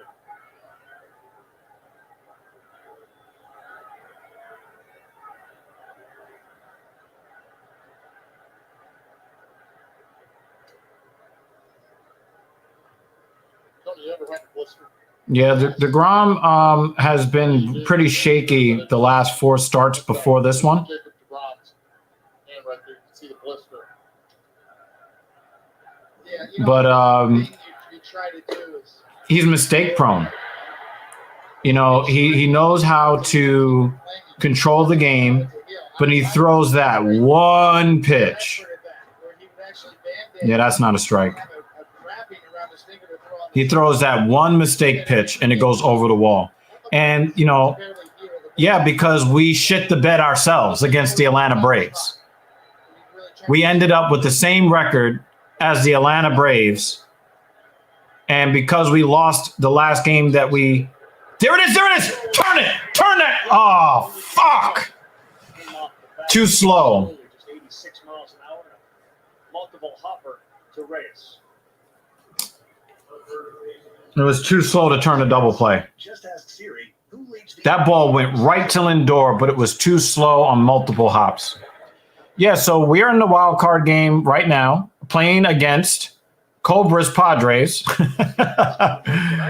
And, you know, we were leading the division in position for the second seed and just blew it.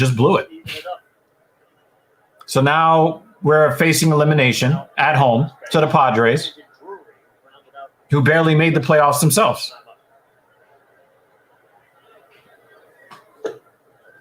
high to Brandon Drury. So he gets last. Drury Drury gets bounced out to third base his last time up. I would love to see a repeat of that to start that 5-4-3.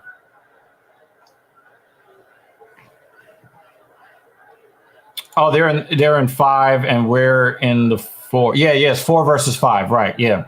So it was the Phillies that ended up,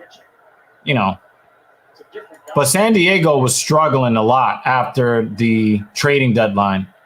I thought that they were going to be the most fun team in baseball to watch with all those young stars on it.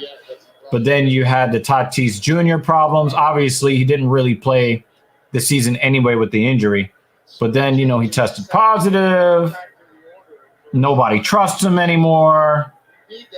Oh, yeah. That guy. Yeah. That guy gave up 4 home runs last night. That guy gave up 7 runs, all on home runs. Yeah, that guy. Mm-hmm. So as pissed off as you are, you know what it's like to be a New York Mets fan. Yes. Man that he's so famous for, kind of missing on these first 2 pitches.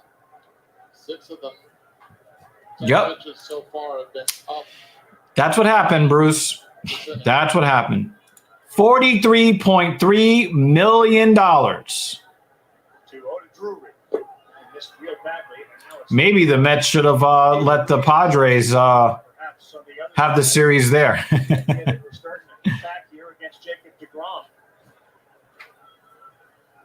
Yeah, it's insane.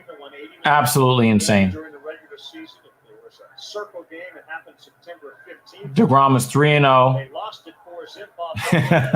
Yeah, like he'd ever do that. He's the president of the he's the president of the Players Association.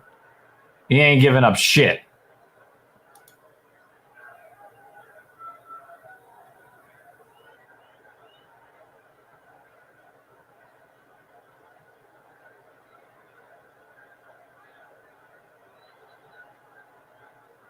Three and 1 to Drury. And he challenged him down the middle with a 100-mile-an-hour fastball. Good swing. I don't know why he's throwing that pitch. I don't know why he's throwing that pitch. But he threw it. He threw it. And it ran in on him a little bit. Yeah, that is something that has been noted, that the Padres struggle on fastballs unless a New York Mets pitcher is throwing them. Right there. Turn it. Boom. Throw it to first. Yes. Oh, they call it safe.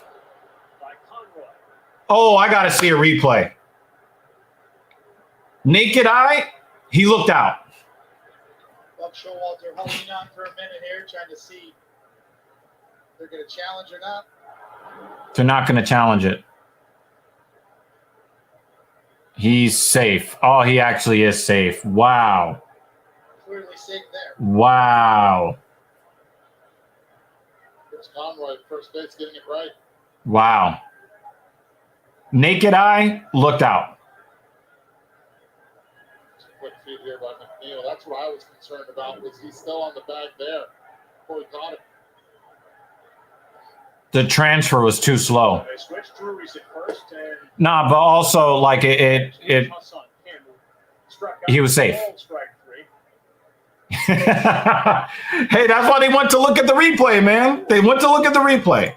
And the New York Mets by far have the greatest challenge percentage. So they're not going to call a challenge on a play that they're not absolutely sure. Wow, another ground ball to Lindor. 3 ground balls to Lindor. Let's get the fuck out of this inning. Woo. All right, we got the bottom of the order coming up in the bottom of the 4th inning. Vehicle performance becomes more powerful, and so do our tires.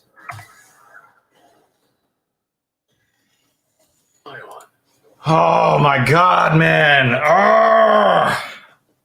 The stress. I swear, sometimes I believe I like him.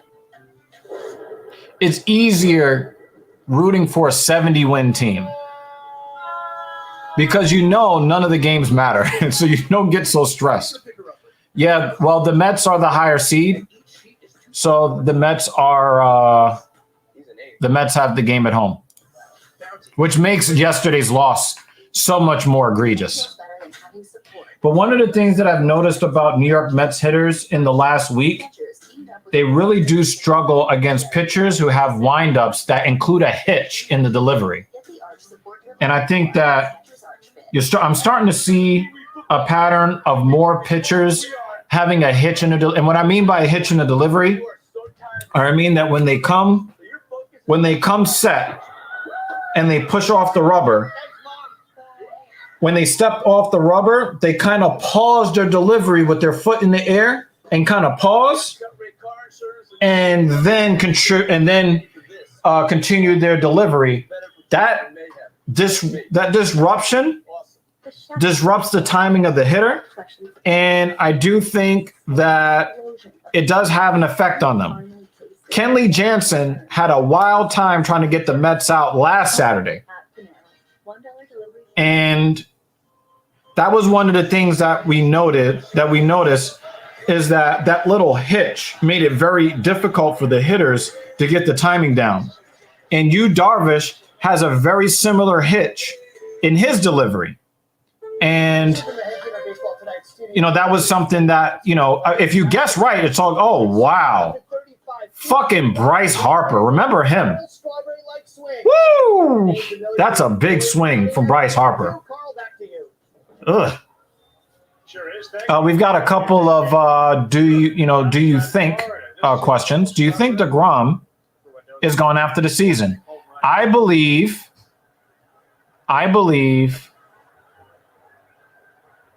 that if deGrom loses this game or he leaves the game with the Mets only scoring one run, it doubles his chances of leaving. I believe that he has been very unhappy with the fact that every time his fifth day comes up, they score no runs. I think he's tired of that. And if they don't come through for him while he's still in the game here today, I think that raises his chances of leaving after the season. And if he does leave, I think that very marginally raises the chances that the Mets will sign Judge. But I do not believe that Judge will sign anywhere but the New York Yankees. But I do know that players are using the deep pockets of Uncle Steve Cohen and then using that as leverage to drive up the price on the teams they really want to go to. So I do not think the Mets will sign Judge. I believe that Judge and his and we get a 4-pitch walk for Eduardo Escobar, who had a very undisciplined at bat his last time up and swung at ball 4. So actually swung at ball 2 or 3. But the point is, he had a very undisciplined at bat. I do expect that Ruff is going to make contact. I really do believe that Ruff is going to end up grounding into a double play here because that's, what he has represented. He is a rally killer. I do believe that if the Mets are somehow able to get out of this game scoring more runs than the Padres, you're probably going to see Clevenger tomorrow. Is baseball the sport I follow the most? Absolutely. This is my number one love. Hockey is number 2, basketball number 3. And I guess, that's for team sports. As you guys know, we normally do the MMA, the Filthy Casual MMA watch party. But we're doing playoff baseball tonight. Oh, Musgrave or Musgrove? I think he was an all-star this year, was he not? I think he was an all-star this year. Oh, milk and cookies. I'm going to sit here for this torture. I'm going to have sugar.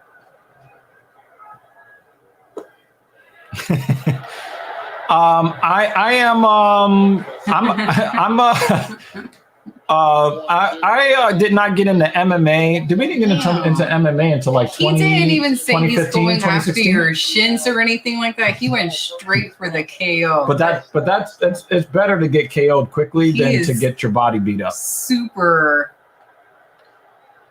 Oh God, my brain. Low 3-1. Let's go. There we go. There go the hands. Cobra's not happy with Snell right now.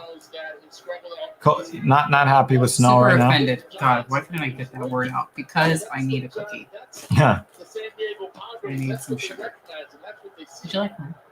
Oh no, I'm too nervous for that. I will eat one in his honor. Is he gonna take this? Nope, he swung 3-1. You think the knockout blow comes tonight?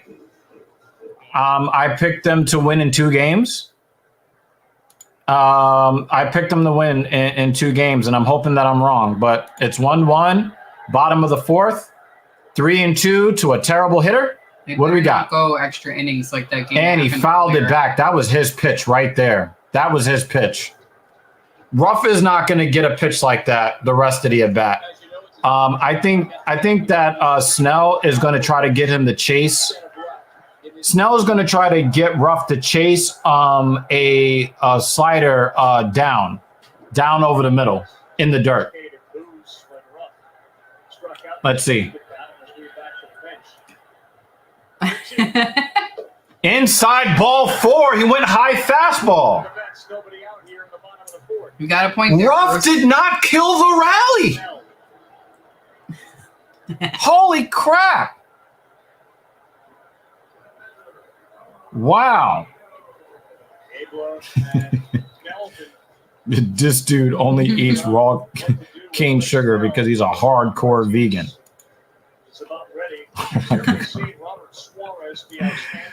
Oh, the image that I man. got in my head is of someone sniffing sugar. Snorting it like fucking Coke. Mm-hmm.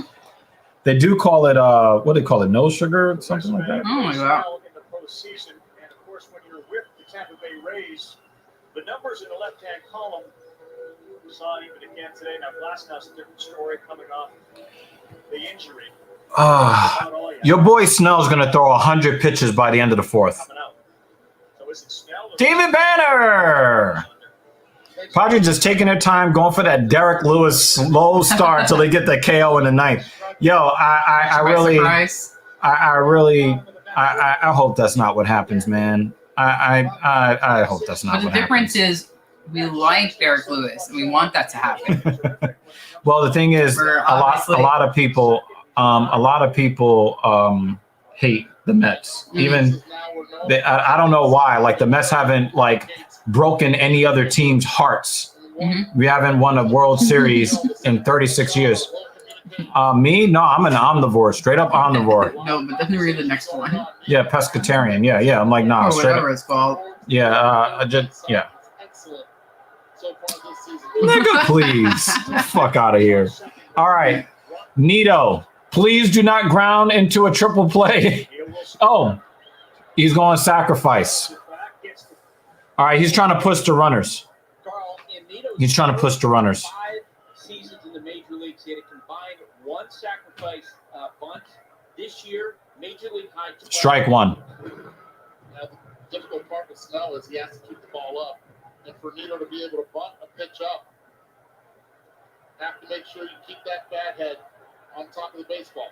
Machado at third and Drury at first, both well in on the grass. Nice. 1-1. Snell. That pitch down and Snell's having a problem right now. The question is, obviously, you see Machado there talking it over. Will they put the wheel play on? Do they try to cut down the third with a force play? Perfect time. David Banner, you're absolutely correct. I really do enjoy going to Citi Field. Would you? But the thing is, would you say that Cleveland's is a little bit nicer than Citi Field? Oh, that's a strike. Oh, he called out a ball. Oh my God!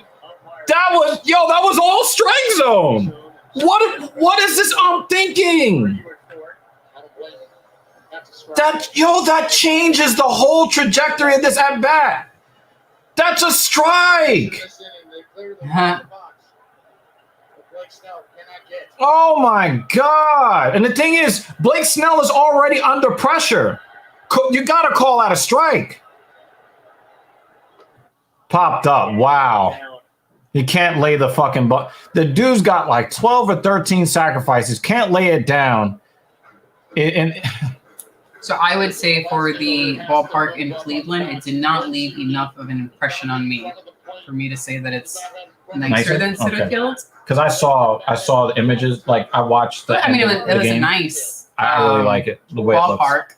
But besides being a New York person, I'm a little more biased towards Citi Field because I also do the Spartan races. So she does events I have there. an appreciation for the venue more than just sitting at the bleachers, running in and out and shit like that.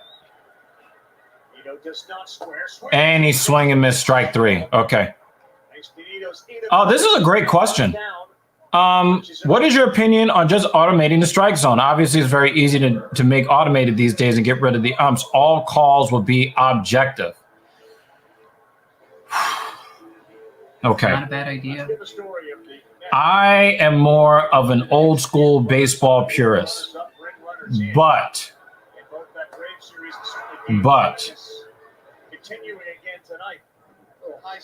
I just have this thing where you just got to get the fucking call right. Just get the call right. No matter what call is on the field, fair or foul, safe out, strike, ball. So let's say down the line, yes!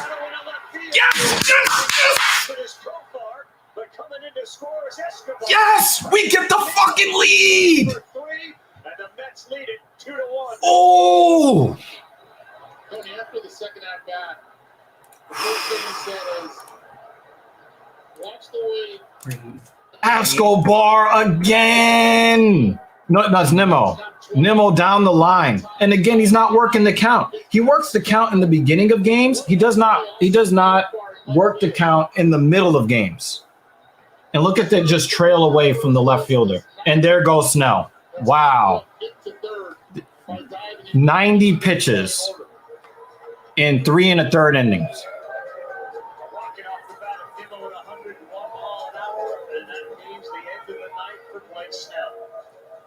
And there goes Blake Snell, folks. So much cushioning softness, it's hard for your family to remember. They can use milk. This is soft. I do agree with you, David Banner. It will not bring in more fans, but I don't think that's really the point. That requires computer automation then to always get the call right. Obviously, human error has to be eliminated. You expect your employee to make 0 mistakes at their job. Humans can't do that. And I agree with you 100%. But I think then there's more than just that's why I'm on the fence, right? Because I've also, in my little knowledge about baseball, but I also see where the ump will gesture to the first base umpire to say, like, did he swing or not? Or not. So do you include that is in your automation, or do you have multiple camera angles to be able to catch that? Because if that's the case, then what do you do with the other umps? No, you know what I mean. Do you keep them, or are you now automating all of those positions? Well, the way that they're looking at implementing the system. Remember that the umpires are all in a union, so they're never going to allow you to take away a job. So what they would do is they would take the home plate umpire, and then they would put him in the outfield along the lines to make fair or foul calls a little bit more accurate, like they do in the playoffs. Because they normally add an extra umpire in the playoffs so that, the fair or foul calls and things like that. Right. So I 100% agree with you, but that's why I'm on the fence. I think that it's very difficult to make that call because human error is part of the fucking game. If you automate everything, do you lose a part of the soul of the game? But then again, I really don't like I don't like strike 3 that's off the plate. You know. And here comes So you know what I mean. pitching for the San Diego Padres. You said that wouldn't be included in the automation. It would be like in tennis with the eagle eye. Yeah. So that I don't know. They're losing some kind of laser or something where they know exactly where the ball touched on the line or off the line. Yeah. I didn't know what that was called. Yeah. Martinez off. David Banner says, "What about every team gets a gun and instead of the manager yelling at the ump and getting ejected, he fires off a couple of rounds with the ump? And makes him It dance. would be better incentive to get the calls right." Oh my God. John Kanuik. I hope I pronounced that properly.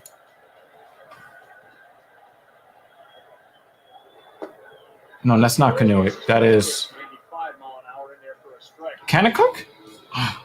Kenya? Kenneuk? We apologize for butchering your Yeah. name. I think I kind of switched the U and the I. My bad. I really hate pronouncing people's names incorrectly. Could you imagine if I pronounced John incorrectly? That would just be that would just be awful. He goes the other way. Right. Oh man, right at Soto. Man, the Mets hit into such bad luck. They're crushing balls right into.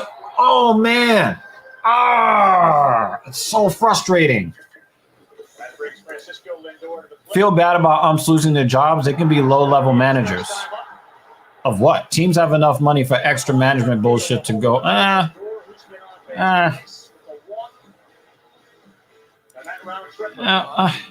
mean, if we did they're automate supposed to be it, impartial. I'm sure that there could be some other job that they could do. Or, as Dr. Evil said, just put him in the outfield. Yeah. But there are some calls that you can't overturn, right? Like, fair foul calls, especially on balls down the line. They're non-reviewable. I think in the future they're going to end up being reviewable if it's a play that decides, who gets into the playoffs or who advances. Popped up. Right on the warning track. Oh, my God. Yo, Lindor was going for hero status right there. You're not going to get too many arguments from me on this. And I don't mean this in a baseball sense. I mean this in a private sector sense. It's mostly a bunch of bullshitting and dicking around. I know I'm in the corporate world. Yeah, I know what you mean, Bruce. Pay them good pensions. Are you a prominence? What about investor profits? You can tell they actually put it on the grill, cooked it in the sauce, marinated it. You're definitely getting a good grilled spicy sandwich. That's just Kenneuk? I think it's Kenneuk. You can do better. At least with your big name wireless. You're still thinking about your name. Yeah, I'm still I need to get it right. It's gonna bother him forever. Yeah, it's gonna bother me. And I'm just gonna chuckle. Do better. Yes, you can. I can do better too. Now, you really can do better. Switch to the fastest mobile service. You catch that, right? You caught that? So anyway. Yeah, you caught that. Confident about what you started by? Nope. Why not ask the most confident person you My old high school. Yesterday I kind of talked about it a little bit. I actually got a case for my 14 Pro Max. The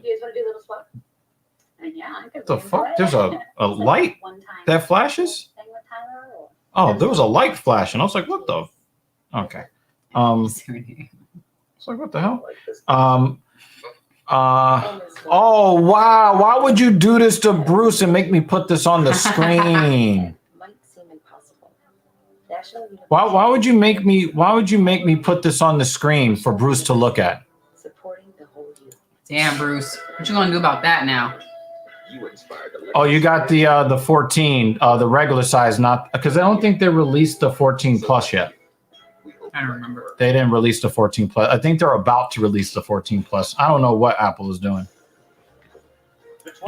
Bruce is like, yo, we already discussed the shit that's in the bed. and then put the shit bed to bed. But yeah, I would say that if you have a 13 Pro Max or a 13 Pro, I don't really think that this upgrade, unless you have a very specific use for it, I really don't think that the upgrade is necessarily worth it for most people. But it is a nice upgrade. It definitely is a smoother experience. Most people will probably not feel the difference in the experience. I do. But it is slight. It is not like a world change, an experience changing difference. But here, Bruce, I got the mini, the mini 13, one. Yeah, and they're not making those. Yeah. I mean, for my mini hands, love it. Yep. But I still enjoy my phone enough where I don't need to upgrade right now. Yeah. But she is going to upgrade her Apple Watch, though, to the Ultra because she needs it for training purposes. And for me, I feel like it's good for her to not upgrade her phone as long as she upgrades her watch in the event of an accident because it has the crash detection. But that shit is huge on my wrist. I mean, well, so 3-in-1 to Grisham, who he's already thrown a home run to. I intend on getting the Ultra watch, which is massive on my wrist. The 14 regular is actually larger than the phone that she has. Yeah, because I put it, side by side. Yeah, she got the 13 mini. So, yeah, that But the 14 regular I checked it out and it was a good size. Like if I were to get another iPhone, while I prefer the mini, if that is not available, the regular size is fine. Yeah. 5-pitch walk. 5-pitch walk here in the top of the 5th. Excuse me while I fix this. 5-pitch walk to a shitty hitter. deGrom is afraid of a shitty hitter batting 8th. And he bunts. Wow, they're going to manufacture a run here. Okay. So we got a sacrifice, 1 unassisted. Not 1 unassisted, 3 unassisted, excuse me. Moving the runner to second. So second, and 1 out. The watch that I have, Bruce, this is the first one I've ever owned. So I've never owned an earlier version. Well, the thing is, the blue and white uniform was a switch from the original. This is actually a return to form for San Diego, going back to the brown and gold. Is it possible to call it the poop and peach? Just not an attractive color. I like it. I like the combination, personally. I don't like it. And it's different from other teams. They did a blue and yellow. It was like a canary yellow. That like the accents had like a yellow. Oh, wow. I mean, they look like...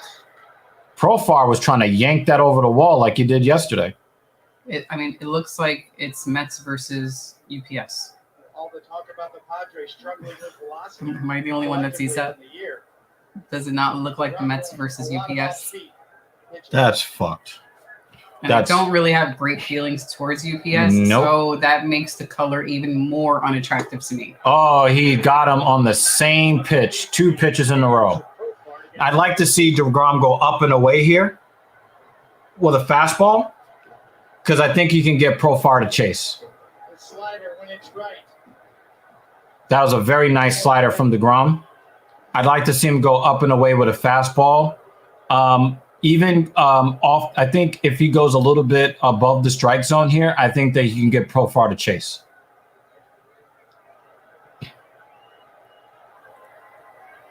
Up and away. Nope. He tried to go back foot. I don't really like that choice. Now it's 2-2. And another one outside the strike zone takes away a lot of his options. And he's already got a runner in scoring position here. I would love to see a strikeout here. I don't want to see a ground ball moving the runner to third. Wow, he threw the slider again, but he took a little something off. It saved him in the last inning. A couple of big ground balls to shortstop. And this one, all Profar can do with that is bang it. Wow, he banged it right off his own leg. Lucky's got a shin guard on. No kidding. Oh, right in the middle of the shin guard, too. All right, 2-2. The 80th pitch of the game. And line down the line. And that's a fair ball that is going to tie the game. Sacrifice the second, will come in and score. One at bat from Jurickson Profar, and we are tied here in the fifth. I did predict that someone is going to end with 2 runs. Let's see which one. The more the hitter sees a pitch, the more apt he is to. I was begging for him to go up and away. I was begging for him to go up and away. Begging for him to go up and away. Alonso hitting right on the line. Padres play. I was begging him to go up and away with a fastball. He threw a 5th slider in a row instead. Terrific in this series so far at the leadoff spot. To Eduardo's point, it's hard to execute slider after slider to a lefty down and in. Because if you just leave it there. Now he wants to go high with a fastball. Profar would have swung at that.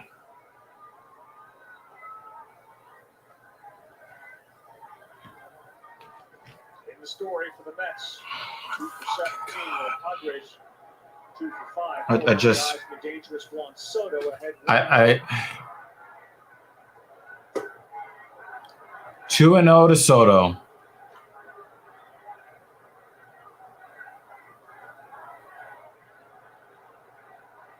little bit of that swag seems to be back for Soto. Hard hit single his last time up. Soto shuffles back in play. That's up 3 on the right side. Lindor, McNeil, and Alonso.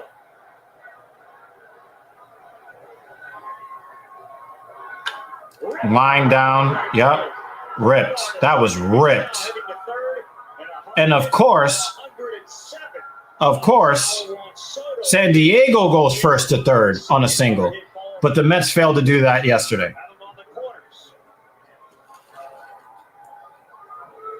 Exclusively off-speed pitches the entire inning. And a changeup here that stays right there. Soto just reaches around and hooks it. Hits it hard. How about that approach? He's thinking middle the other way. Because he is, the bat head stays in his zone long enough, and these are the ones that he was rolling over on. And now he's getting some lift and past the infield. Top of the order is starting to wake up. Strips of Profar has been a big part of it. Seth Lugo is up and warming in the New York Mets bullpen.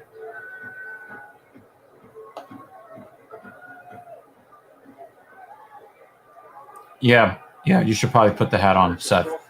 Defense may be the difference in the game to this. Does that make you feel more confident now? Diving play in left field on that What? hit ball. You got the hat? No, you can't be on TV without the hat on your head. If it weren't for Profar, an infielder and now an outfielder by trade, maybe different than 2-2. Manny Machado on another off-speed pitch. Yeah, they said he swung. First, and it is called a swing. We need a double play here. We need to get Jake out of the inning. I don't think a strikeout is good enough. Need to get Jake out of the inning right here. I need a sharp ground ball right to Lindor. Right to Lindor.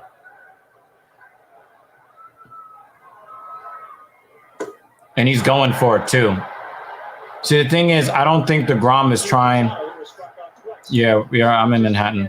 I don't think deGrom, when he threw that pitch, was trying to get a swing and a miss. He was trying to get him to drive the ball into the ground. He's only touched once 100 miles per hour in the last 33 pitches when he has thrown the fastball.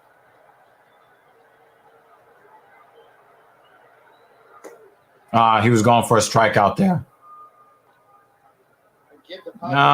You should see the movie Manhattan by Woody Allen. I'm not really a Woody Allen fan. I don't really like him very much. Is it an old film or a recent film that they did as black and white? Yeah, I'm definitely not going to go to the theater to see what he has. And he reached for it. He threw Manny Machado 4 sliders to sit him down. It's one of his better movies, bitch.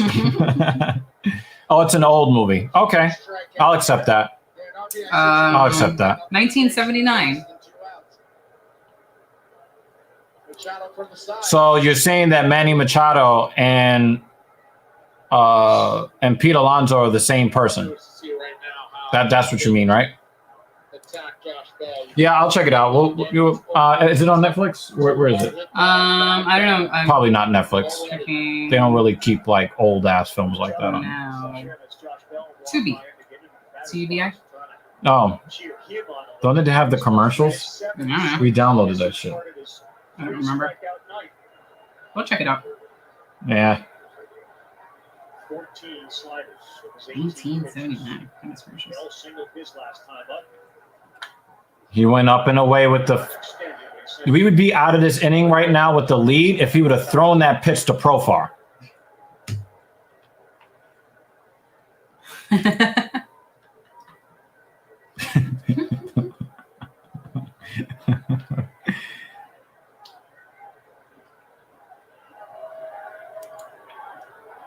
Oh, yeah, there are a lot of lawyers there. One of my friends who is a lawyer, she's there. Ooh. Wow. He bust him inside with the slider. 0-2. 0-2. Let's get out of this. Let's get out of this, please. Let's get out of this. Oh, that hit him in the leg. Damn, Nito. Remember? Damn, Daniel. That's old internet meme stuff from like 10 years ago. And he got him with the high fastball. That was the pitch he needed to throw to Jerkson Profar. Instead of just throwing a bunch of fucking sliders that he can read and catch up to. That was stupid.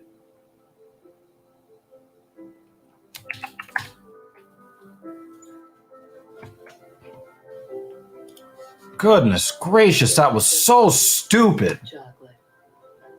And then he throws the pitches in the proper sequence to hitters that are better than Profar. You busted Profar in with 4 straight sliders, up and away with the fastball, let her high. He's going to swing and miss. He's going to swing underneath that pitch. You know, he's not the world's most disciplined hitter. We used to be married for the worst 19 years of my life. Well, this is getting weird. Here you go. It's not for the faint of heart. Okay, let's go. I'm just trying to make you look back. I'm gonna need my help there. Tickets to paradise. See you again. Never. Hopefully not that soon. Rated PG-13. Only in theaters October 21st. What did you expect? Did you think you could relax? Or had you convinced yourself some records were forever? That you'd seen everything that there was to see? Or have you realized you can't look away and you don't know the future and that the game has never been better? That is hockey.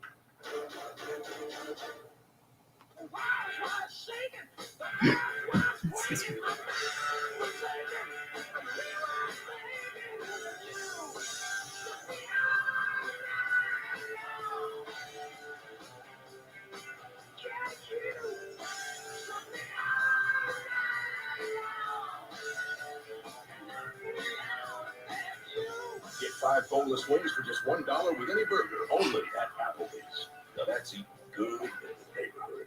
Oh, Dad, you forgot about dinner. I did. Well, Mom didn't. Yeah. Ooh, look at that spread. And I didn't have to cook any of it. Hey, kids, no stealing fries. Why not? Well, that's why. Family style that fits your style, that's finger looking good. Well, it's certainly been a frustrating run for the New York Mets and their fans when it comes to postseason success. This was the team built Could go deep, if not win a World Series. Part of that is the guy who can play right now, Pete Alonso, and certainly two pitchers that started the last two nights of Max Scherzer and Jacob deGrom. Bottom of the fifth of a 2-2 ball game. Alonso, a walk and a strikeout. Martinez came on in relief. And a fuck you swing from Alonso. Alonso jumps all over it. The Mets back on top, 3-2. We're in that Padres bullpen. I don't know. So you think my hopeful prediction is going to happen? Because, I mean, one team's got to end with 2, right? One team's got to end with 2? Well, my pick was 3-1, so I'm already out. I was saying 8-2 or 2-8. So why not?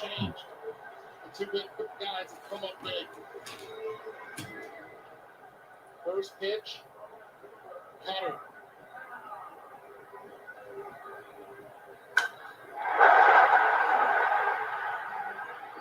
He knew as soon as he hit it. Cutter into a no-doubter.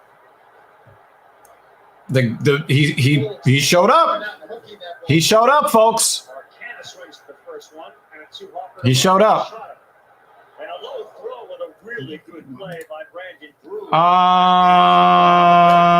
No, I think that this is revisionist history. I think that, but this happens every time a team is eliminated from the playoffs. They're gonna search for, but here's the thing, right? All of these pitchers that came into the game for the Blue Jays, they're all paid millions of dollars to get the job done. And Bruce, tell me, what inning did they take Gaussman out? Because he is an all-star pitcher. When did they choose to take him out of the game, and under what circumstances? Because if he's loading the bases and he's running out of gas, you got to take him out of the game. You have to. If you're a San Diego Padre, You have to. you're hoping that there's no batting practice tomorrow and you still have a chance. It's a 3-2 game.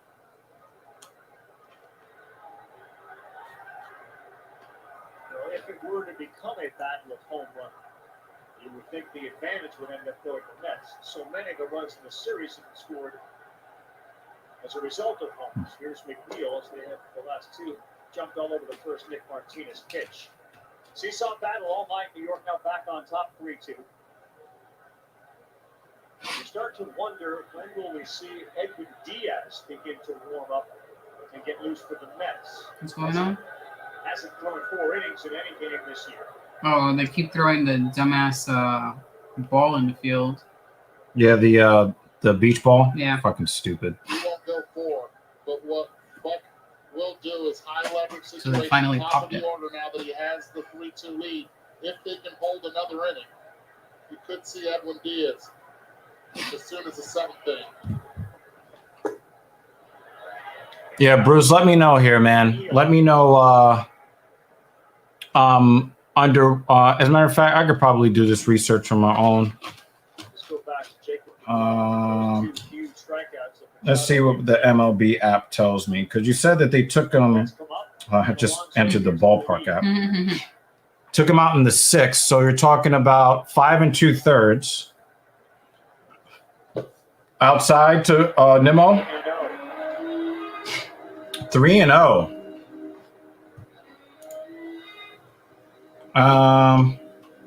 Second time this evening, McNeil's in the 3-0 count. Same thing happened in the first inning when he lined out the center field.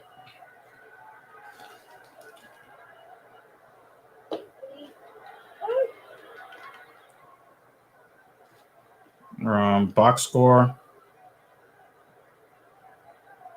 Martinez, through the course of the season, 37 relief appearances and 25 of them. Blue Jays Big home run. He gives up to Alonso. pitching. Gaussman. Now behind McNeil. He ended up giving up 4 earned runs. That's why they took him out of the game. Yeah, you can't blame the manager for this.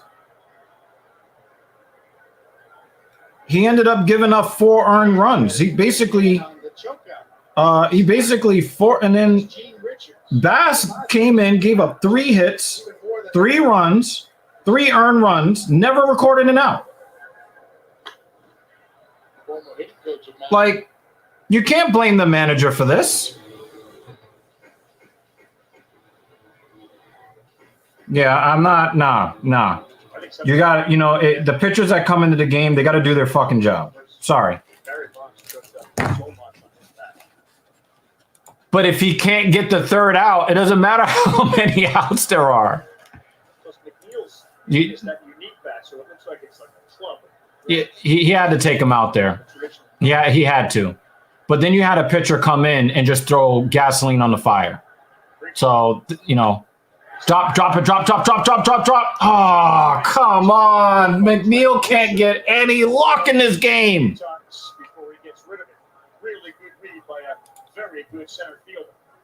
Yeah, I mean, you got to put it on. You got to put it on the pitchers.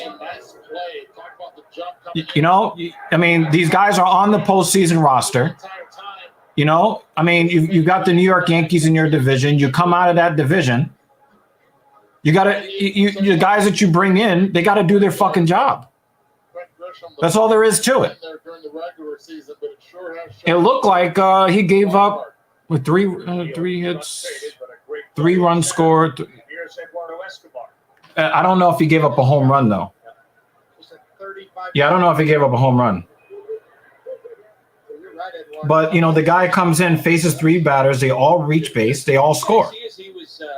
I mean, that's not, the manager can't, guide his arm on the mound. That's a bad loss for Toronto. That's a bad loss. If you're a Toronto Blue Jays fan, you have every right to be pissed the fuck off. But it's really weird that the AL East brought 3 teams to the playoffs and 2 of them are gone. Just like that. And they both lost heartbreakers at the end of the game because Cleveland beat the Tampa Bay Rays, who are in the AL East, and the only team left are the Yankees in that division. So 2 AL East teams bite the dust on the same day. They combined to go 0-4 in the playoffs. Yo, I don't know what it is, but Eduardo is having a really hard time with the high fastball. And I think that the pitchers are starting to kind of catch on to that.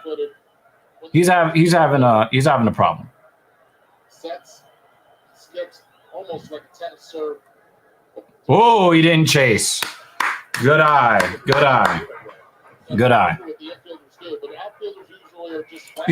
One of the things I really like about the Blue Jays is that they have the legacy players. Dante Bichette's kid is on that team. Vlad Guerrero's kid is on that team.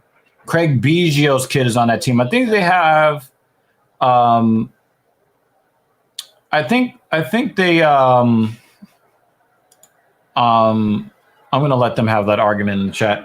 I think I like the way that they've built. Oh my God! Oh wow! That gassed me up. Mm-hmm. They probably hit it on the label. Look at this argument going on. I just want to get the popcorn. I mean, you had cookies. Isn't that enough? Nope. Now we need popcorn. Now it would be nice if we can get a New York Mets pitching staff that can hold on to the lead when they get it. How about that? Now, here's the thing. Do they bring in Lugo now, or do they bring in deGrom for to start the top of the 6th? I think it also depends on where in the lineup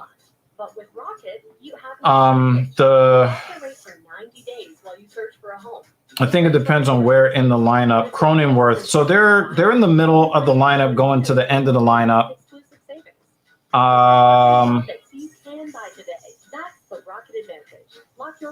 Yeah, I don't know.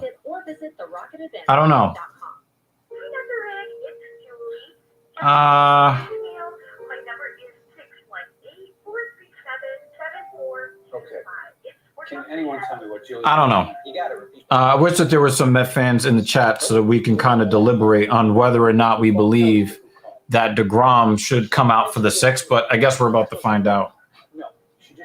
We're about to find out. 9 out of 10 times a text will do. Progressive can't save you from becoming your parents, but we can save you money when you bundle home and auto with us. With DirecTV, I can get live TV and on demand together. Football, housewives. Football, housewives. What? Get your TV together. Call 1-800-DIRECTV to save up to $120.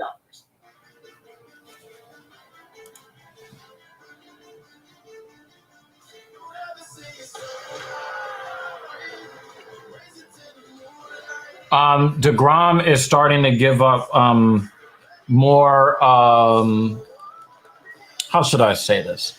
He's starting to give up more solid contact, and the opposing hitters have seen enough of his pitches where they're able to now line them up. Now, I will say that he set himself up, and he's out here for the top of the sixth. He did set himself up by throwing a very slider-heavy fifth inning. Let's see what the game plan here, and then another slider to start the sixth inning. And he threw it on the outside part of the plate, so there wasn't a whole lot of break there, but it definitely wasn't the pitch that Cronenworth was looking for. Kim due up here in the sixth inning. He gets ahead 0-2. All right. Change up. Gets a foul ball. I wonder if he's going to go gas here. I think gas. I think gas up and in. I'd like to see some gas up and in. Oh, he's going low and away. And he struck out on the slider. Wow, Cronenworth chased. He chased. Well, he has grinded this out. Look and see, he started out the inning. But the thing is, well, I mean, Buck is probably thinking thinking what you're thinking. This is, deGrom is widely regarded as the best pitcher in the world. Widely regarded. And if you're going to go down, you want to go down with your best. But I also have to say that the Mets bullpen has been very, very good in the last month or so. That's a strike, paint, knees, and black. Don't complain, Drury. Go home. Watch the replay of that pitch before you fucking complain. Knees and black.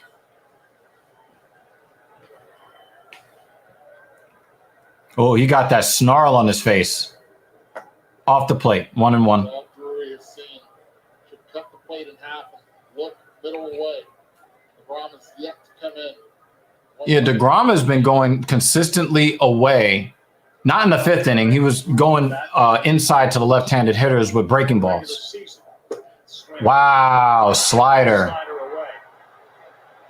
Now, one of the things that makes deGrom so great is that his mechanics, wow, that was a 93-mile-an-hour slider. One of the things that makes deGrom so great is that his fastball mechanics look very similar to his slider mechanics. So he went low and away with the fastball twice and then threw the slider in the same spot. Can of corn from Marte. He went up and away with the fastball. I would have liked to see him come up and in. I would have liked to see him go up and in with the fastball there, but he didn't pay for it there. Drury got under it a little bit.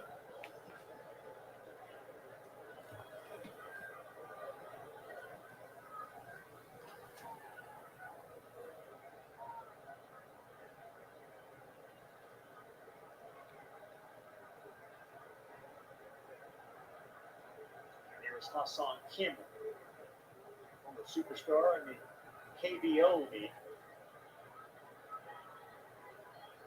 The 2 down. That's a strike. Wow. He's painting the corners now. Ooh, look at him. Look at him. deGrom's working fast. Right to Escobar. Good job. Very good job. We needed a shutdown inning from deGrom there, and he gave it to us. Good job, deGrom. Very good job, deGrom. Oh, my God. That was great. That was great. Now, I can say, yeah, I'm not going to be happy if the Mets end up losing this game, but I won't feel like I didn't get their best. Like they didn't just lay down and die. If they end up losing this game, I will not be angry because, even though they have not gotten the timely base hit, everything that they're hitting are solo home runs. I have to say that deGrom has pitched about as well as you can hope under the circumstances, knowing his struggles over the past 4 starts. That look in his eye, and you saw how quick he broke the glove after throwing, right as he was about to throw strike 3. He started working quicker because he had already it's almost like he got back into the same rhythm that he got in the top of the first inning. I don't understand the term broke the glove. So the thing is, you have to come to a complete stop, right? Otherwise, it's a balk. Okay. Well, there's no runners on base, but you have to come to a complete stop, right? So when he breaks and then he goes to go into his windup, right? So when he breaks to start his windup, what I'm saying is that normally when a pitcher's under stress, he tends to work slower. Okay. He's shaking off signs from the catcher because they can't agree on what pitch to throw next. Or maybe they agree on the pitch, but they don't agree on which quadrant of the strike zone that they want to go to. The way that deGrom just aced on the last hitter, and the way that right after he threw the second pitch, he was already ready to go on the third pitch, really doesn't give the hitter enough time to think about what pitch can be coming next. He puts the hitter at a really bad disadvantage because he is now in a groove. Now, one of the things that the Padres were doing earlier on in the game. Wait, so the breaking of the glove is the setting up the next pitch? Right. So you're setting up, right? But you have to come to a complete stop. So the when amount of you time it break, takes it's for you starting the windup. Oh, the break is the starting the windup. Right. Okay. So once you come set here, and you see that he's doing that the evil empire thing. Yeah. You can only see his eyes. His brim is real low. You can barely see his eyes, and you can tell that he got that kind of killer instinct. So he doesn't need to hem and haw with the catcher. I got this guy. Right. And you really like to see that from your pitcher where he's kind of in that zone. Now I don't understand why is Diaz up right now? It's the 6th inning.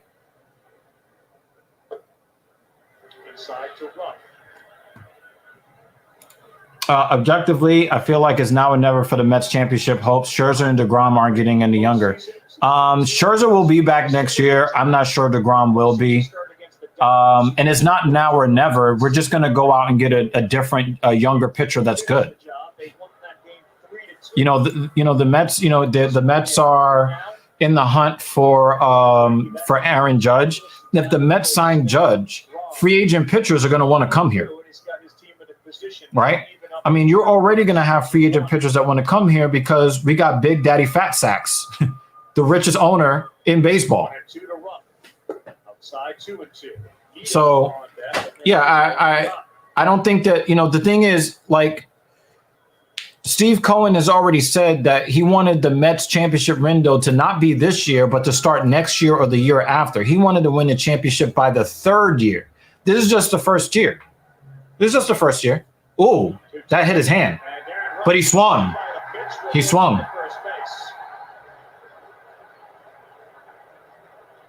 Whoa, they're giving them the hit by pitch, folks. They're giving him the HBP. I hit him right in the elbow as he was on his way over. And they're taking him out of the game. Thank fucking God. Thank you, Jeebus.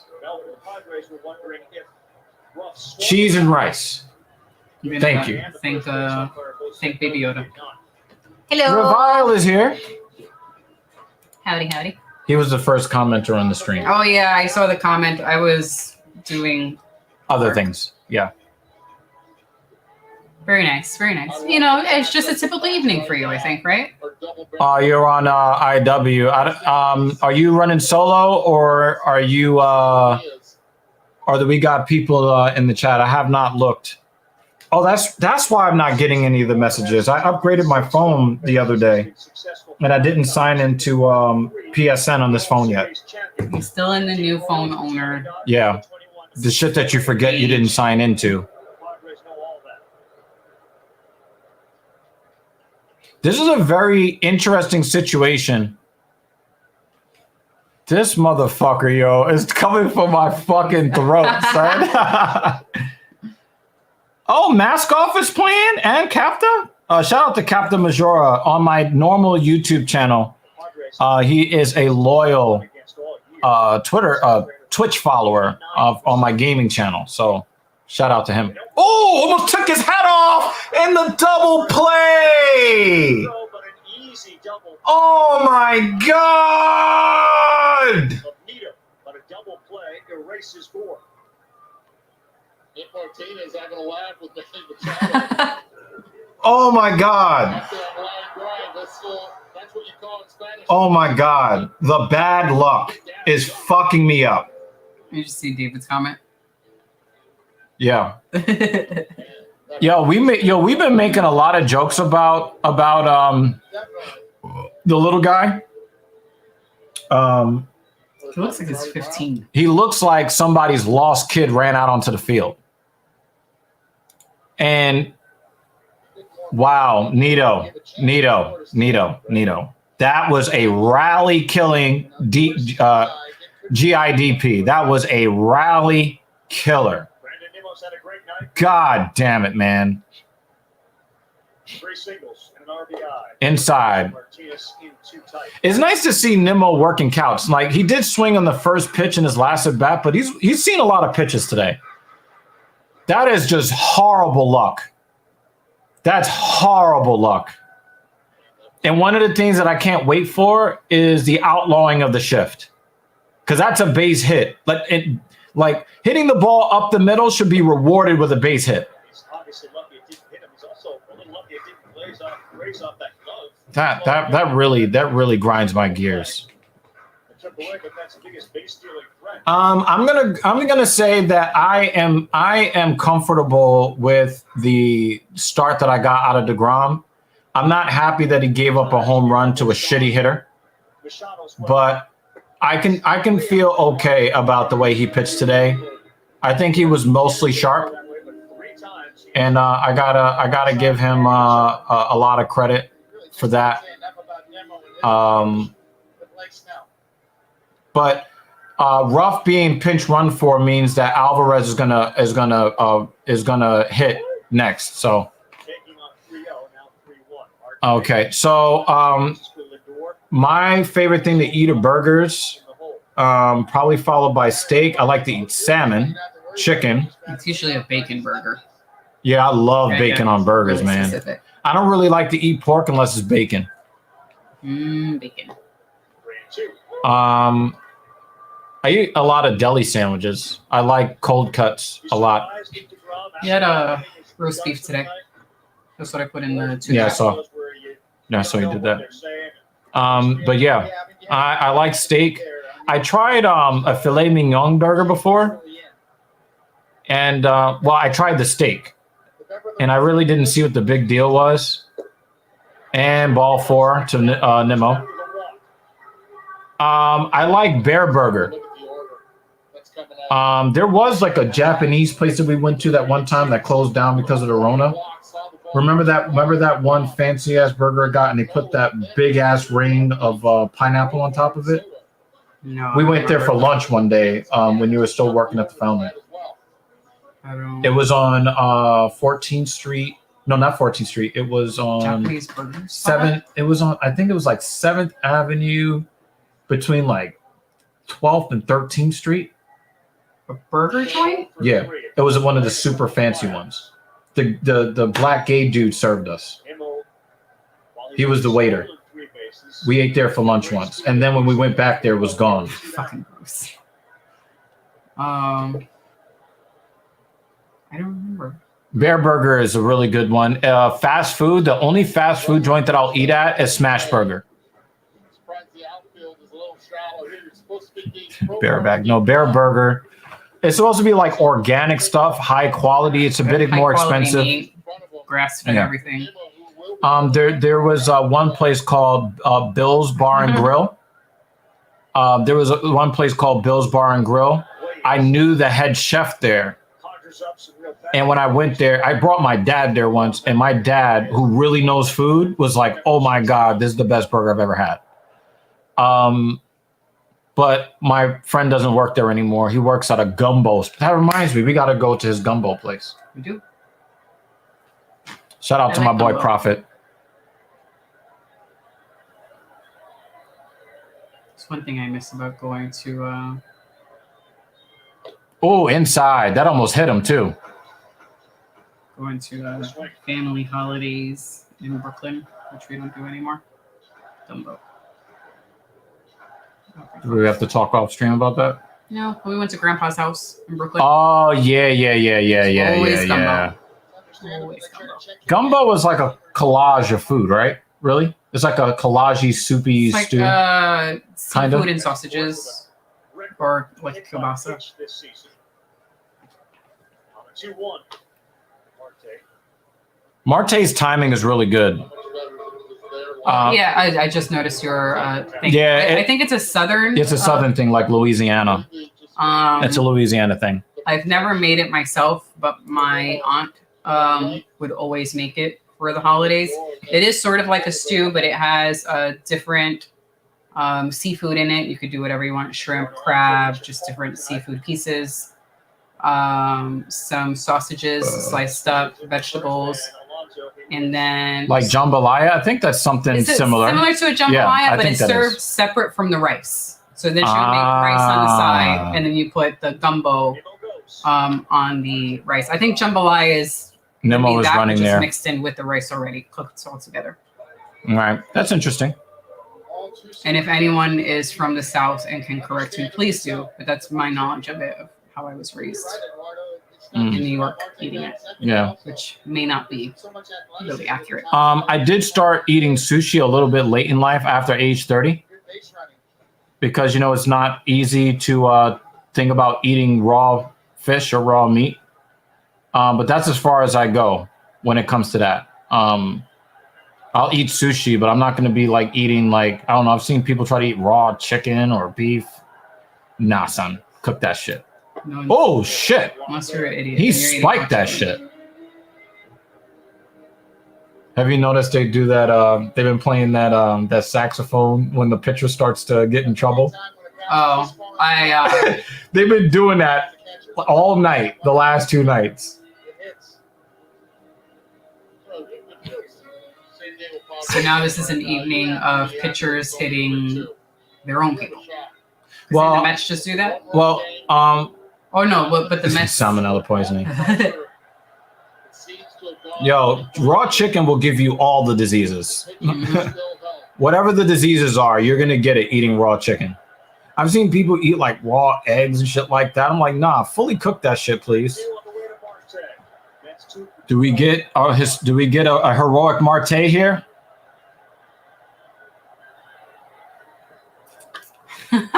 Oh, Machado. Oh, let's see the replay. Let's see the replay. Let's see this replay. Let's see the replay. Marte's slow to get up. He's safe. He's safe. If his foot is on the bag as opposed to getting in front of it. Yeah, we have Chipotle. I don't eat that shit. We don't eat that. I don't eat that shit. I used to eat it. Yeah, Marte is very, very clearly safe on this. So all the fielders should come back onto the field. He's safe. I used to eat Chipotle, and then my body told me, please stop eating Chipotle. And then I stopped eating Chipotle. I mean, Chipotle was probably good when they were a small chain before McDonald's purchased them. Yeah, I think I started getting sick sometime after the after the McDonald's purchasing. It is McDonald's, Bruce. It's owned by McDonald's. Same company.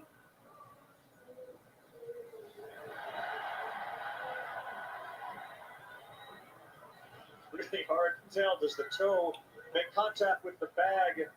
I mean, it's possible that Chipotle is Yes, better Chipotle is on like McDonald's. in other countries.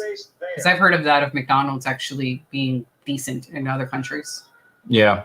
Yeah. Huge review because the Mets would have 2 on. Right. Yeah, but I see don't. the ones here. It like if you were to just look at the store, you wouldn't know that it's owned by McDonald's unless you already knew that information. You know, But I would not. But the thing is, the quality went down after being purchased by McDonald's.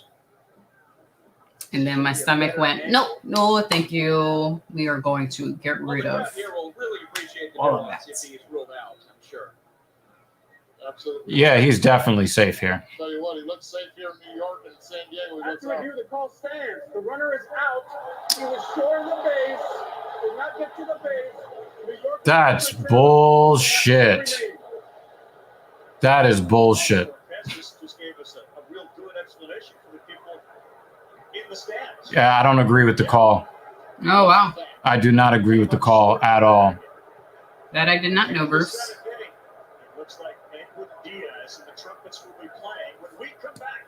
Oh, that's interesting. Thanks for that. Yeah, I'm still not eating there. But actually, when it started fucking with my stomach, that was well after 2006. So actually, it made me sick once McDonald's no longer owned it. I gotta take that back. Chipotle just fucking sucks. At least in New York City. Can't speak for Yeah, I wouldn't mess with that. But yeah, I wouldn't mess with that. no thanks. Oh, but that's interesting. That's interesting.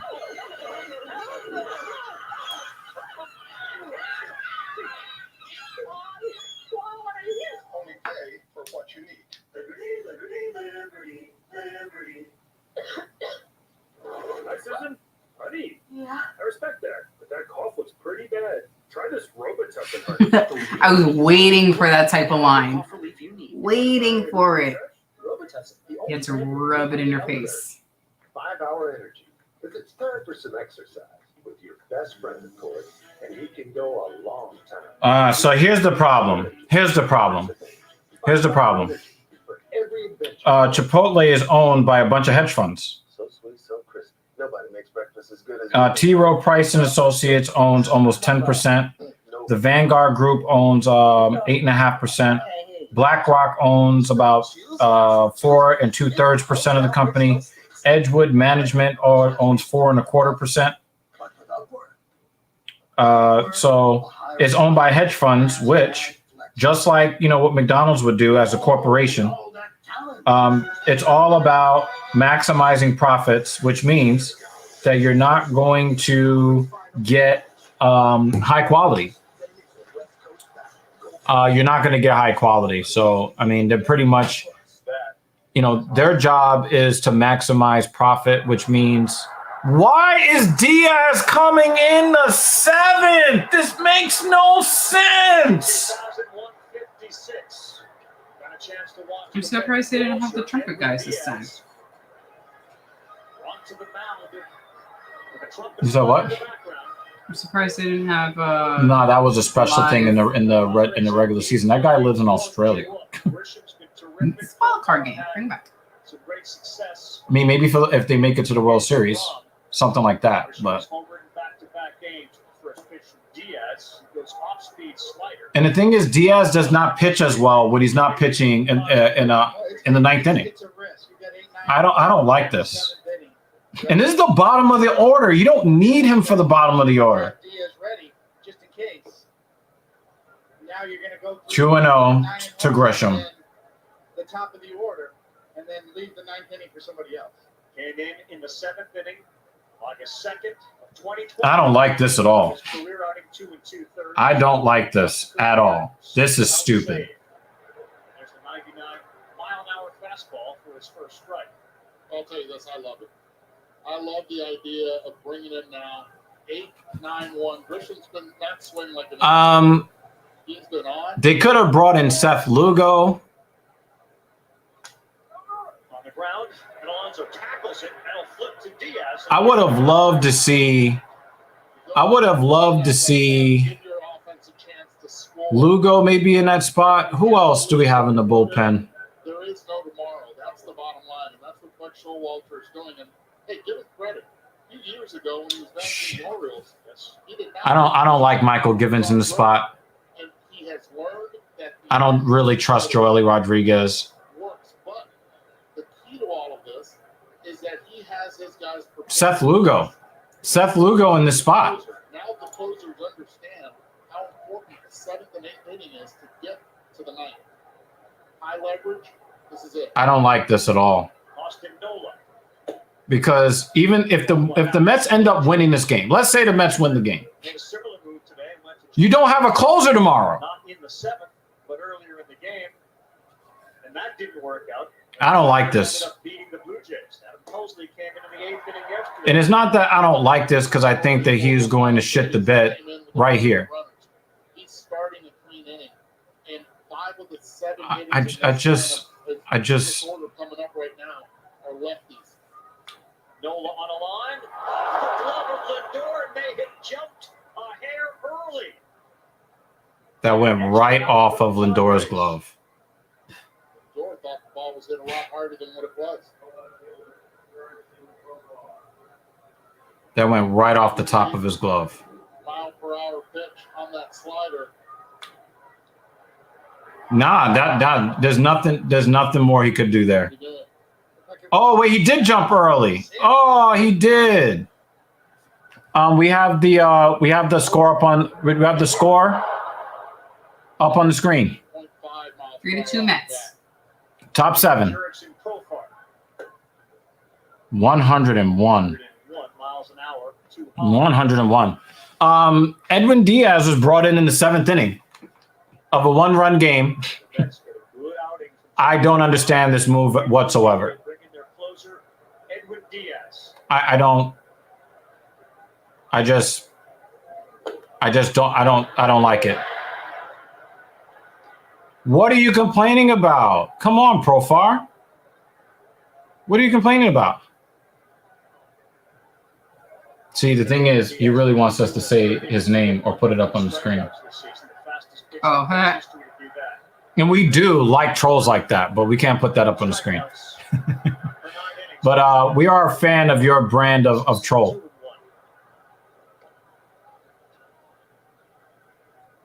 Hey, Bruce, you still in the comments? How do you feel about this guy's screen name? I'm pretty sure David Banner's got something to say, too. They're probably typing it out right now. Like, what kind of weird shit can I say to this guy? Up and away.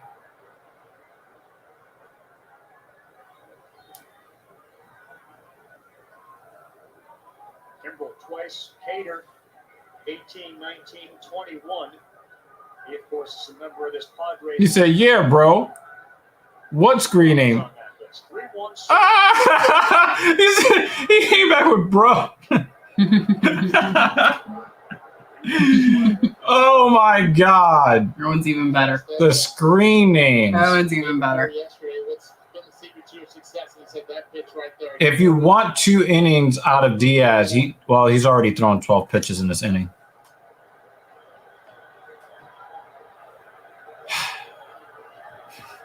I like that one better. Bruce Bob Trotter. Bruce Bob Trotter, folks. Doing Bruce Bob Trotter things. I thought he was going to roast him for that name. Mm-hmm.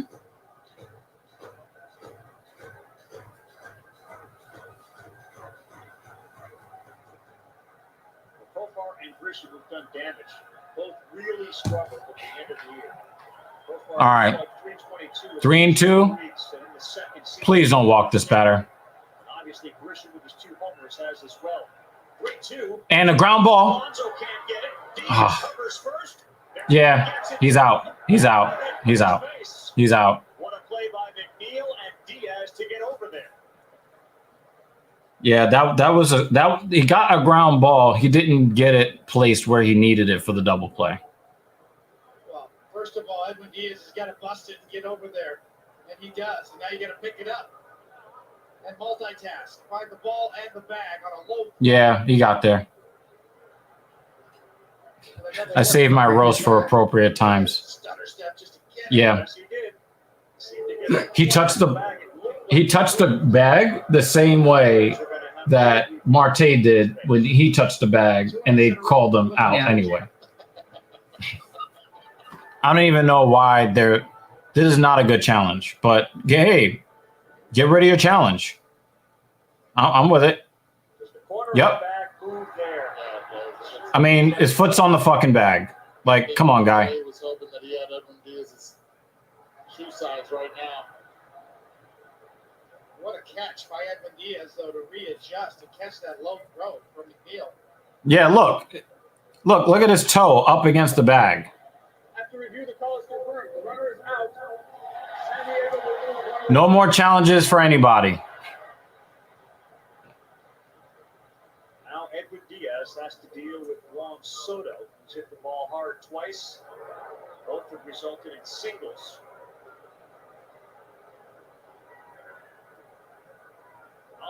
I really don't like this. Diaz versus Soto. I don't like this. I don't have a good feeling. Well, this is the matchup you're looking for, Eduardo.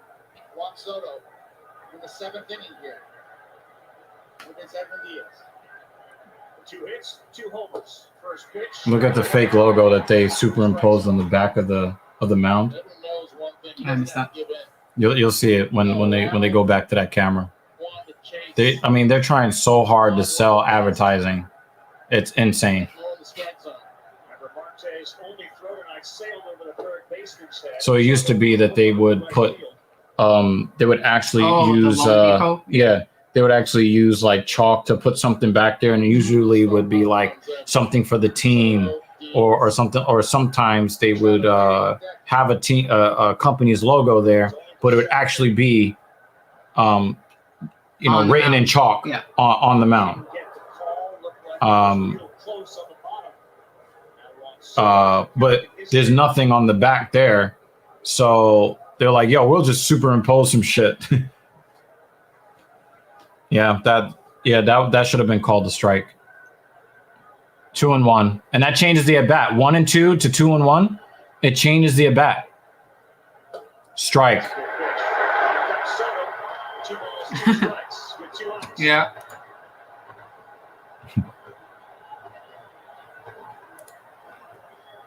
All right, we got a 2-strike count. He's thrown 4 sliders to Soto.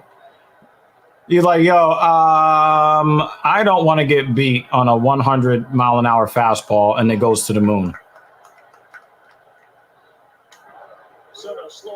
Slow roller.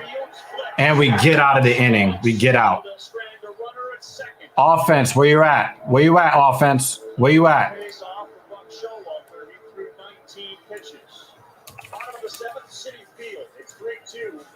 Where are you? Where are you?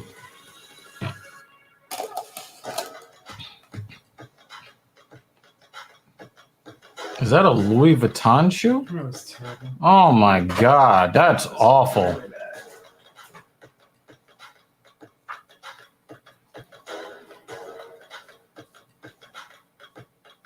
It was like Saks Fifth Avenue commercial or something? What the fuck is that? Disruptive Luxury. Forgore.com. I don't know about that. See, greatness is what we're after. You don't need handles like Trey or 3 like Cat. See, greatness is in all of us. All you gotta do. You gonna keep talking to yourself, or you gonna check up? That is a terrible commercial.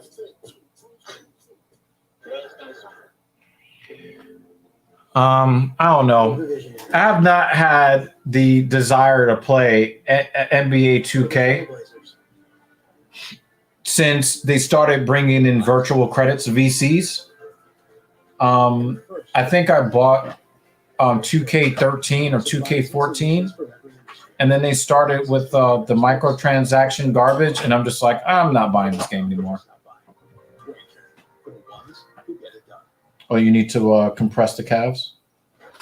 Yeah, I forgot to How many miles did you run today? 12. She ran 12 miles today, folks. I think I stopped at 12 exactly. Yep. Nice. She's running in the New York City Marathon in less than a month. I'm sorry for the audio. Tired. Do you know where the marathon ends this year? It ends where it always ends, Central Park. It's the same route every year. Because I picked you up. No, wait, I did not pick you up from the New York City Marathon. My dad picked me up. And my dad drove me home. Okay. He watched me in Brooklyn. And then left. Traveled and then, up to Manhattan, and then we were at the finish. Then they got to watch me as I was approaching, as I was entering the park. But does the race start in Central Park and end in Central Park? I don't run these fucking marathons. You fucking live in New York. All 5 boroughs. I know it goes through all 5 boroughs. It starts in Staten Island. Oh, okay. It starts Staten Island, Brooklyn, Queens, Bronx, Manhattan. Shit. How did you get to the race? I took the fucking Staten Island ferry. How do you think I got there? Public transportation. You were sleeping. I took the train. I was sleeping. My ass got on the train and I went to the Staten Island ferry and I took the ferry. Because I drove you to and from the Brooklyn Marathon. The Brooklyn Marathon 2 weeks before that. That's probably where I got it mixed up. Yeah. I drove 4 hours to fucking Rhinebeck. We did that drive. I will need your assistance for the.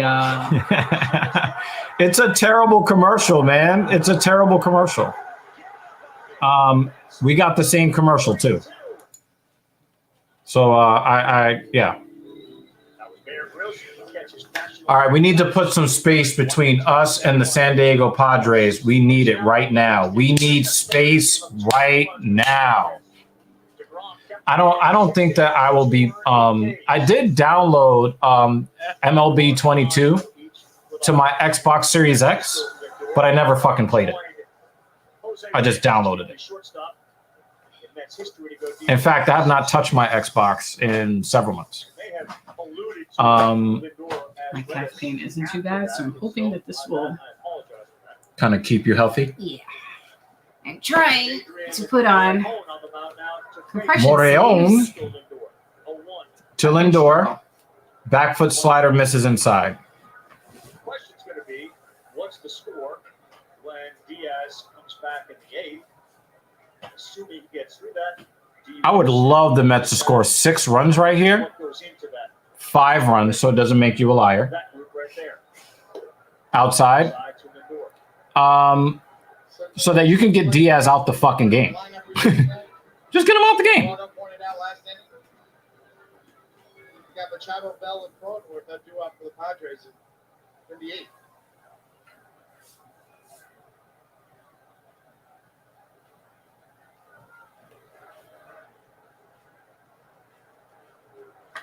Popped up. Goes out of play. 2 is that 2 and 2?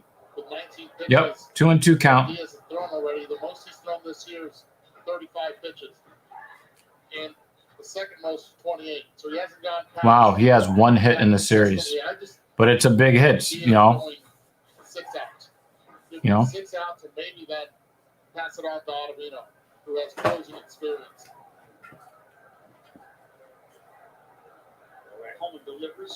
All right, full count. Now I recognize it. Yeah. They go to that 3-ball count, and they're like, yo.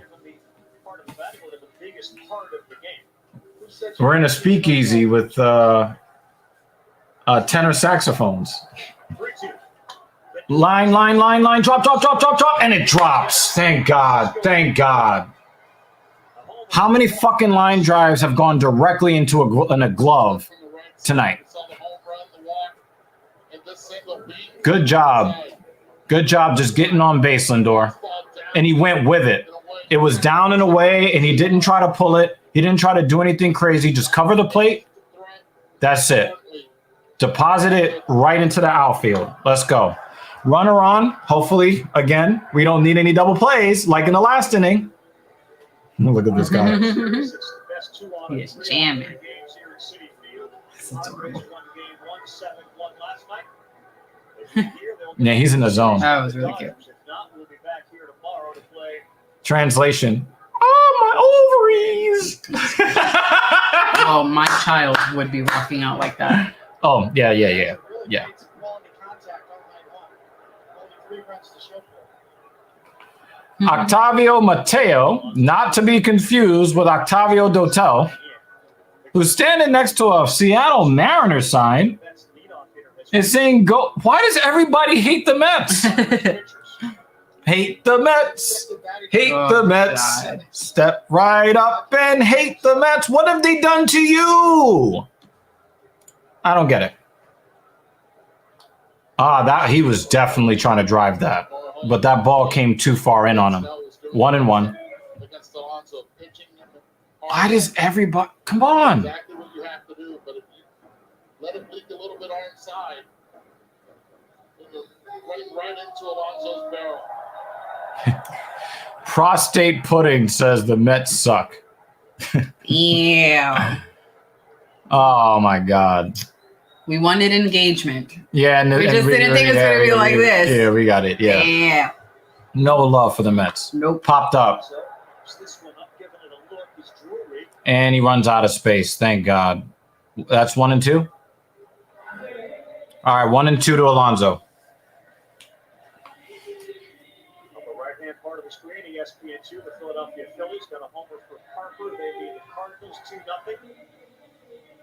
Question was with Wheeler and Nola pitching in the first 2 games, would they be able to steal the 2 games in St. Louis? 3 for 26 with runners on base for the New York Mets.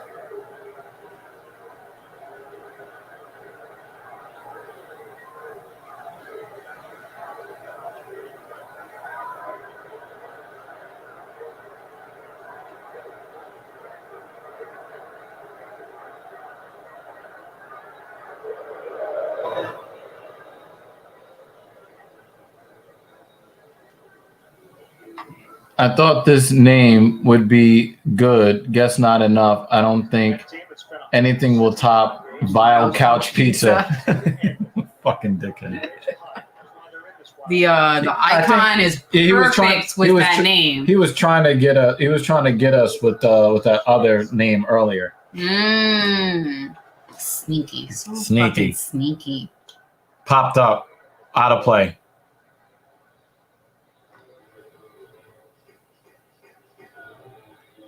I love Alonso's balance at the plate. I love the fact that he's putting bat to baseball instead of just trying to yank everything over the wall. Surgery. The rehab assignment started July 6th. He was reinstated July 13th.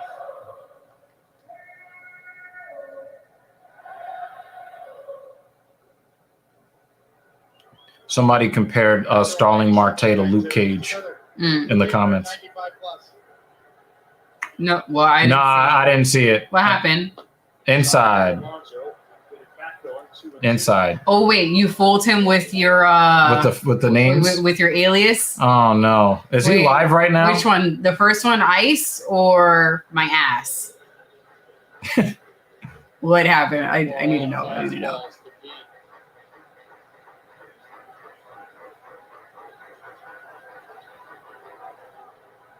Wow, 5 fastballs in a row, ranging from 93 to 97. Is he going to go breaking ball here? Nope. Fastball again. I mean, he's got the timing on the fastball. He's just getting underneath it.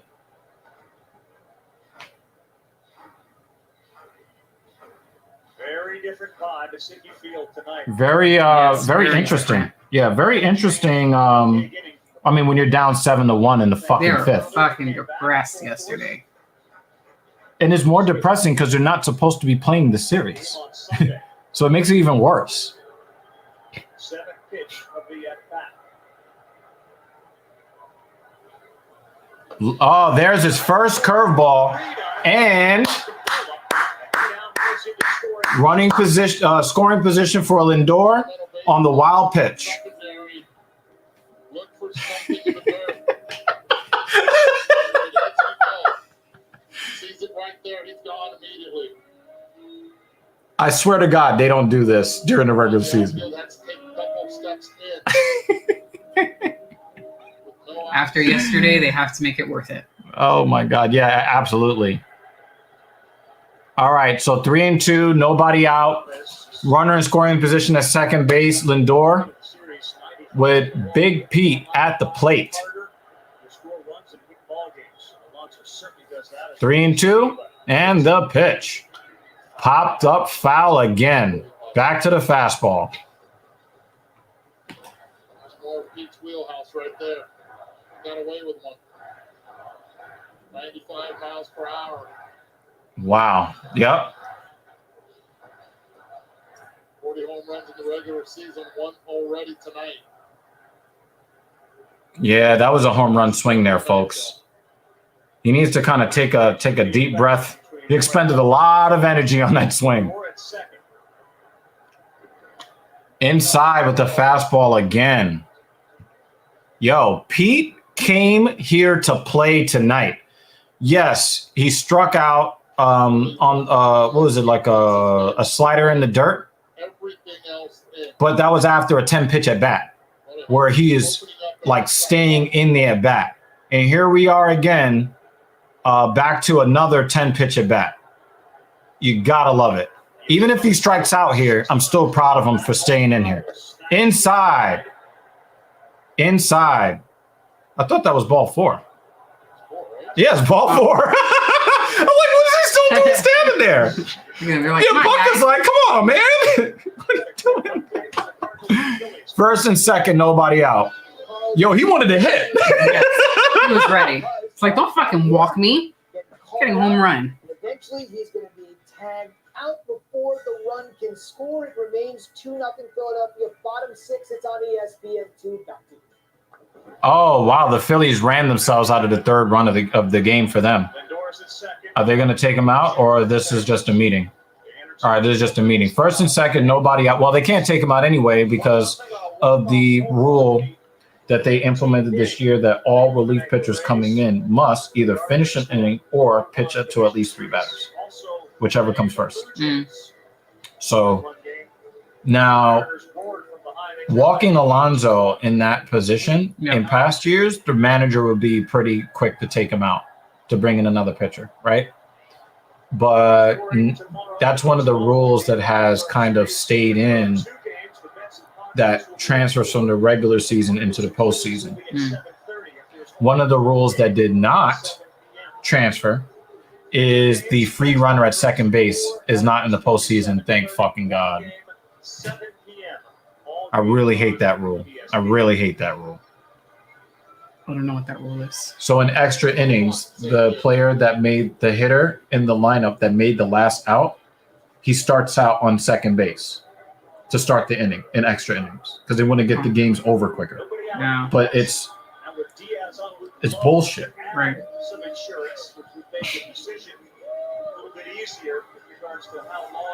But that's why that game went to 15 innings, right? But they don't want games to go that long. But I mean, how often does that really? Excuse me. Happen? Not really that Doesn't often. happen that often, right? No, it doesn't really happen that often. I think like less than 10% of the Mets games went to extra innings this year. 0 for 6 in the series. All right, Kano. It always makes me chuckle every single time the crowd boos due to first base.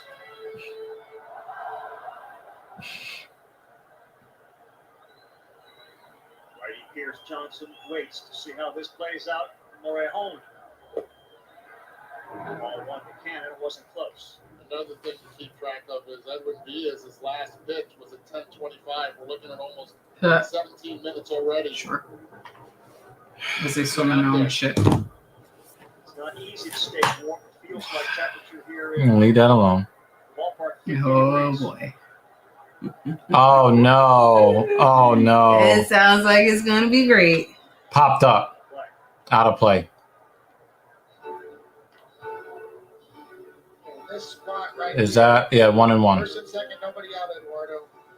Looks like Mark's trying to go the other way. I mean, you want a productive out, but at the same time, you want to get a good pitch to hit and hit it hard. looks like he was trying to shoot the ball the other way with that swing. Absolutely, and especially the way that they've been pitching in the entire. I would rather try to hit the gaps. I want to get the ball past Soto. Because you're not going to hit the ball at him and then think that you can advance. Oh, wow. Whoa, that saved the Padres game right there. Look at that was a wild, oh my God. That is a great play. I don't even know who the fucking Padres catcher is, but that was a game saver right there. He didn't even turn his glove over. Yeah. That was game saving. On the 20th pitch of the inning. Popped up, out of play. I love this technical comment. Yeah, I'm just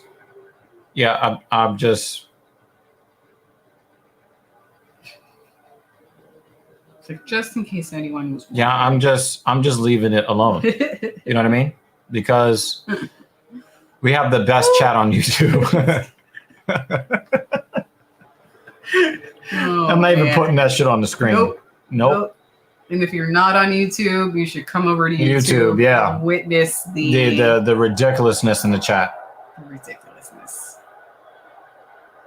But that is our community. Yep, this is our community of trolls. If you're not on YouTube right now, go over to YouTube right now and look at the bullshit that these guys are flinging at each other in the chat. And go ahead and join. Yeah, so while you're at it. Yeah. They definitely on some bullshit in the chat. Oh, they're using the pitch comm and he can't hear it because the crowd is so loud.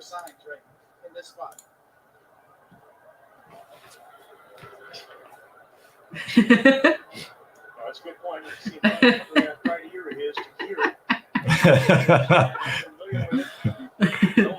It's not mad, just disappointed. And then the next comment, medical. You guys are fucking ridiculous. Inside. Oh, that was a strike. That was a strike. He painted the corner there. Yeah. I think it was where the catcher caught the pitch. But that was definitely a strike for Morejon. This is certainly a big pitch. Big deal with batting champ is on. Holy crap. 3-2 instead of Canna going to sit down. Lots of pressure. And he shoots it the other way, foul. They're making this motherfucker work. He's thrown 22 pitches to 3 hitters. Goodness gracious. Because it's the pitch. It's the only pitch that he's been able to throw for a strike this inning. The slider and the curveball that he's thrown have all been out of the zones. And some long grinding at bats on the net side.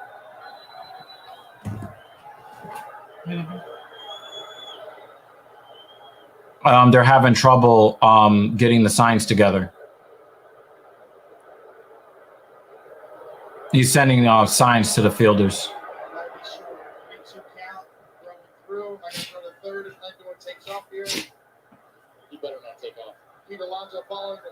Yeah, he's having a lot of trouble with the pitch, hearing the pitch comm.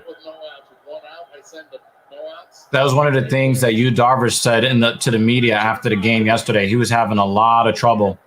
He's now thrown 7 straight fastballs to Canna.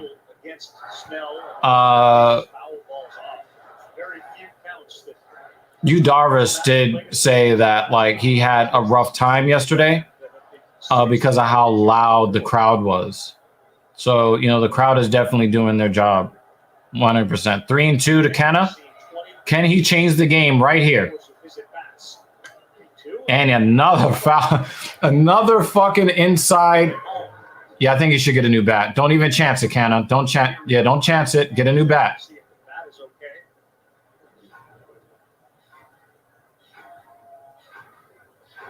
Because he hit it right on the label. If you're looking at it, Canna, if you're looking at it, You should get a new bat. This is the playoffs. Signed a 2-year, $26.5 million deal. West Coast kid who went to college at Cal. He's keeping this bat. Again, umpire comes up and says, hold on a second. Seems like every at bat for Canada has been up to some of the last 2 games. It really has. 13 home runs on the season, 61 runs batted in. Another 3-2. Fouled off again. Another 96-mile-an-hour heater. Holy crap. It's like the Mets just all turned into Luis Guillorme. All at once. They're like, okay, we're all just going to see 7, 8, 9, 10, 11 pitches. For those that don't know the reference, Luis Guillorme had a major league record that he set in a spring training game of hanging in on a 22 pitch at bat.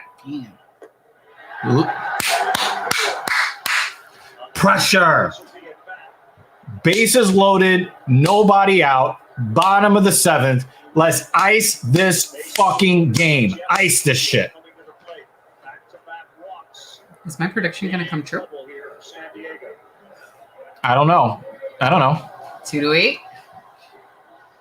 I mean, I would love for it to go 6-2. 6-2 with McNeil standing on second base. A bases clearing double. I'd love to see that. I'd love to see it. Jeff has a hard luck 0 for 3. He has a hard luck 0 for 3. He's been making good, solid contact all night, just right at batters.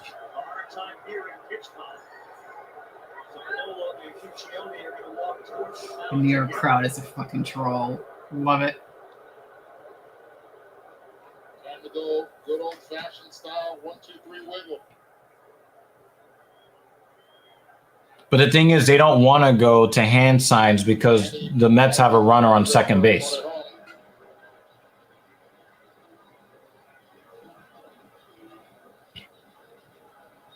Yeah, he can't hit a pitch calm. That means that the New York Mets crowd is doing their job to help the team win. So they're bringing over another pitch calm. Got a new one. Better batteries. Louder.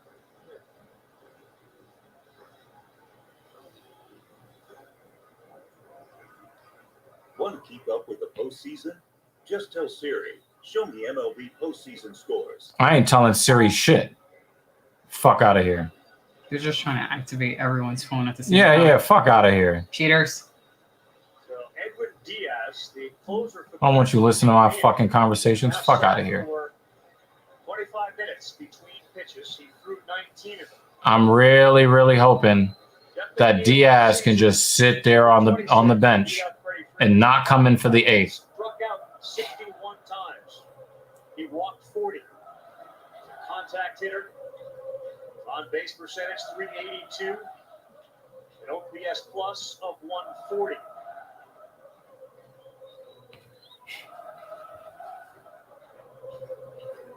Yeah, ESPN is definitely driving that narrative home. But it looks like the Phillies are going to. Looking to bust out here with 16 base runners and 3 runs. It looks like the Phillies are gonna sweep this little 2 game. Lindor at third, Alonso at second, Canna at first. I think a lot of these teams swept. There might not be a lot of games on TV tomorrow. All right. What we got, McNeil? Ooh, he's nervous. Home has yet to be able to land a breaking pitch in the strike zone. That man right there has been sitting for over 20. Now the pitching coach is talking to him. He wants to know if he's going to be ready to go, if he has to go. But I'm really hoping that they can put him on the shelf. Oh, they got the infield in. Batting champ is 0 for 3 tonight. Low, 2-0. Will we take a ball 4? I think we take a ball 4. I'll accept that. Yep. But on 2-0, he might have to come in with the fastball. I think he tries to come in. I think he tries to come in with the fastball on McNeil to try to crowd him. And what I would love McNeil to do is to shoot it down the third base line, right down the left field line. If he tries to come in on him. Grace infielders all in tight. And McNeil. Yes, in the fucking gap. Let's fucking go. Let's go.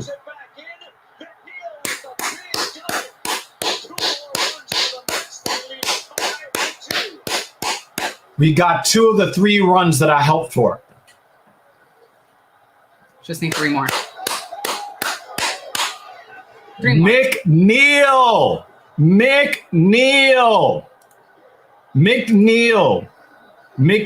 just saved Diaz's arm. McNeil, my hero. You just saved Edwin Diaz's arm. Congratulations. Because Diaz is not going to come out, and he's not going to come out for the next inning. He's not. That's it. That's over. So excited, get rid of the pillow. Yeah, I got to get rid of the pillow. It's got a weak ass magnet on it. You already know. You already know. You already know. Eventually, I won't have hearing in this ear anymore between the clapping and the yelling. Sometimes I have to exit the room. Yeah.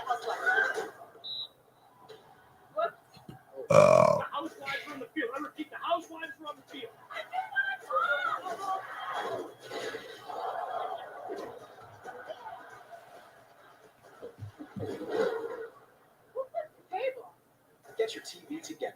Call 1-800-DIRECTV to save up to $120. Now that gas prices are so high, Domino's is giving you 20% off all menu prices when you order online for a limited time. So hurry and take advantage of these low prices. I mean, high prices, which mean low prices. You get the deal. 20% off menu. I just tweeted, McNeil is my hero. McNeil is also Edwin Diaz's hero. So shop Ace online and get free in-store or curbside right in your neighborhood. Or get what you need. It looks like the Mets are going to live the fight another day. It looks like they're going to live the fight another day. Second and third, nobody out in the bottom of the second, now with a 3-run lead. And if I'm not mistaken, Moreon did not record a single out. There weren't any refreshments, so I'm just going to leave a couple of snacks. Folks, the line's a shambles. Let's tuck it in, sir. Come on. Come on, man. Come on. Progressive can protect you from becoming your parents. Can't have a fucking line in shambles. We don't need a line monitor.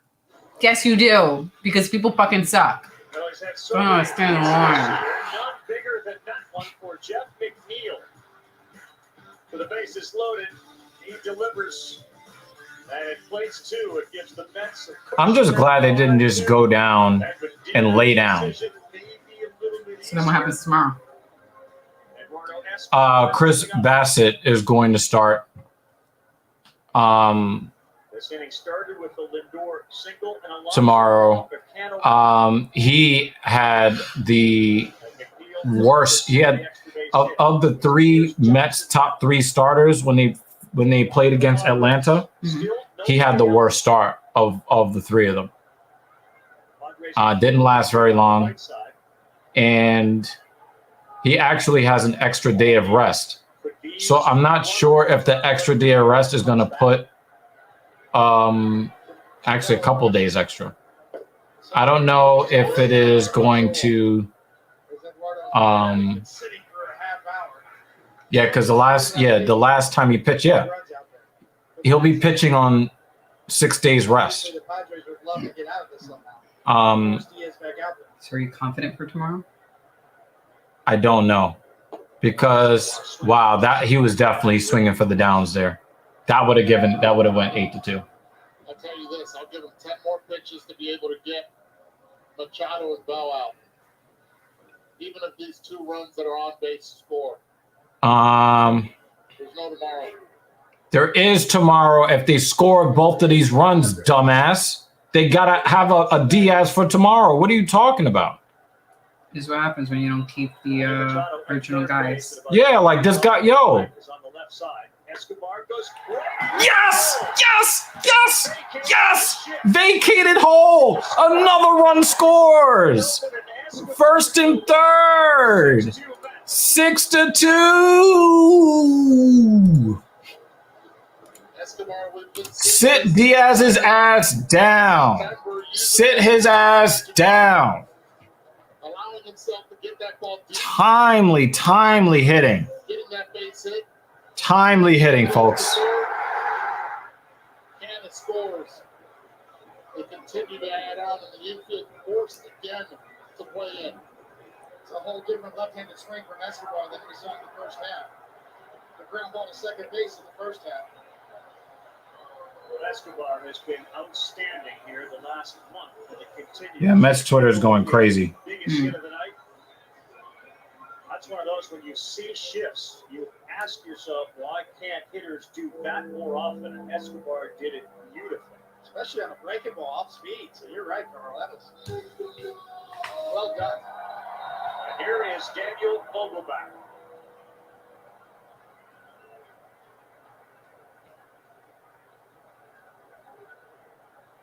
So because I think he's facing a right-handed pitcher, they brought in Vogelbach instead of Alvarez. Yeah, he was trying to shoot that down the line. He's always trying to pull the ball. Then the bullpen gets going. If he hits it to a double play here, the Mets will then score that 7th run. To that kind of lead, and you don't deserve to be here.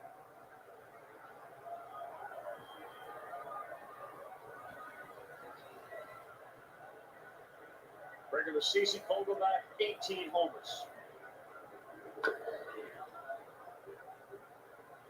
That is 0-2.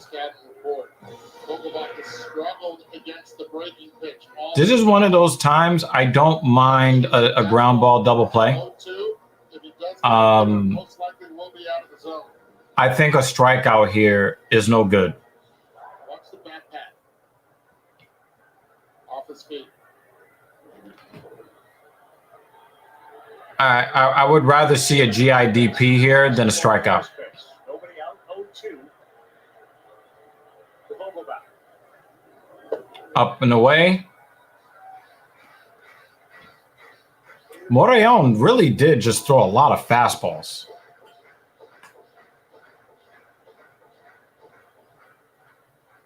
I don't really know why. I don't understand why.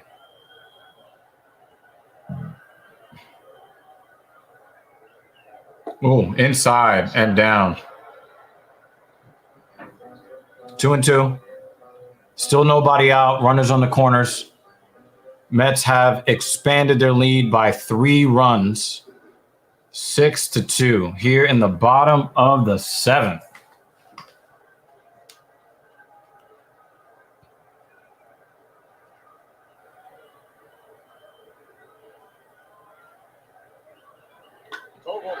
Is that a rocket? Right at the glove. That's a sacrifice fly.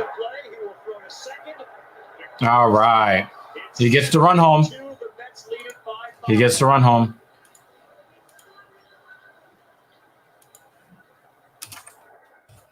Get the job. Right, put it in the air. Get that run in. Another quality at bat this inning for the Mets breaking pitch. Yeah, he really does hit breaking pitch as well. You can see, look at the path of his bat. He has that left-handed curve out swing, kind of like Ken Griffey Jr. was one of the most famous left-handed batters because he had this pendulum, style swing like a golf swing. And Vogelbach, his swing is very suited for the breaking ball, and you can see it. I don't care what happens after this. He was trying to lift the ball. We need to get to 8. I predicted. No, but they might still get to 8. This is only the 7th. I want 8 now. But then they might score more runs, and then you'd be wrong. It would be a good thing. I don't know. Please do not bring Diaz back out for the 8th. If Nito can get on here, I think he can force the Mets' hand to not bring out Diaz. 0-2. Those of you tuning in from college football, the Oregon State-Stanford game will begin. Come on, Nito. ESPN News. Well, we had this conversation with Bob Melvin today during our meeting about Josh Hader warming up. The score was 7-1. Right? He said if it was 7-2, most likely he would have brought him in. Right now, we're at that scenario with Bud. Except this time, there's still 6 more outs to get. Nope. 1 and 2. With, of course, the built-in advantages, potentially saving Diaz some pitches for a Sunday Game 3.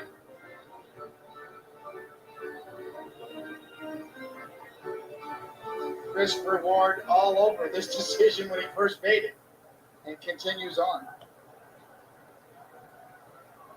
1 ball, 2 strikes, the 9-hole hitter, Nito. Ooh! Wasn't as close as the reaction. Yeah, he lost his grip on that pitch. 2 and 2. What do you think Diaz is thinking about as this inning is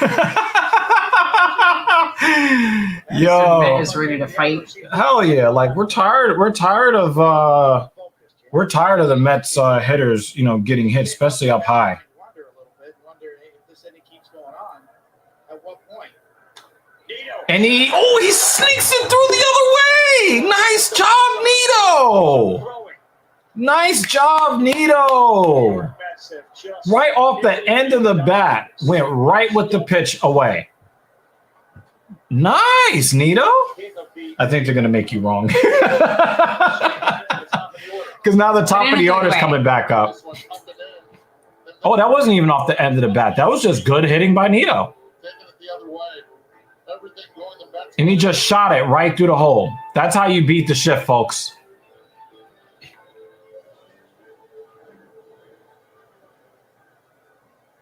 Eighth Met to come to the plate here in the 7th inning. Uh-oh, they might bat around. That's when everybody in the lineup, Goodness gracious. This is the inning the Mets needed. Just because we're not watching MMA tonight does not mean I need, to be here.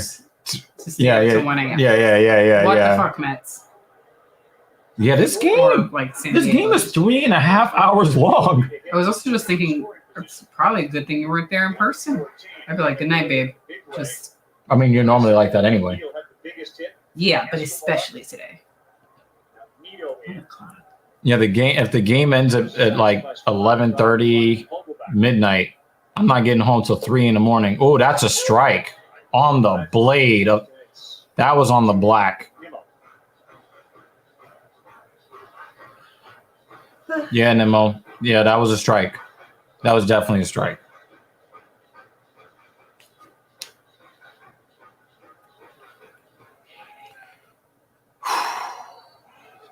I'm just glad they didn't go down like bitches. Johnson set to deliver.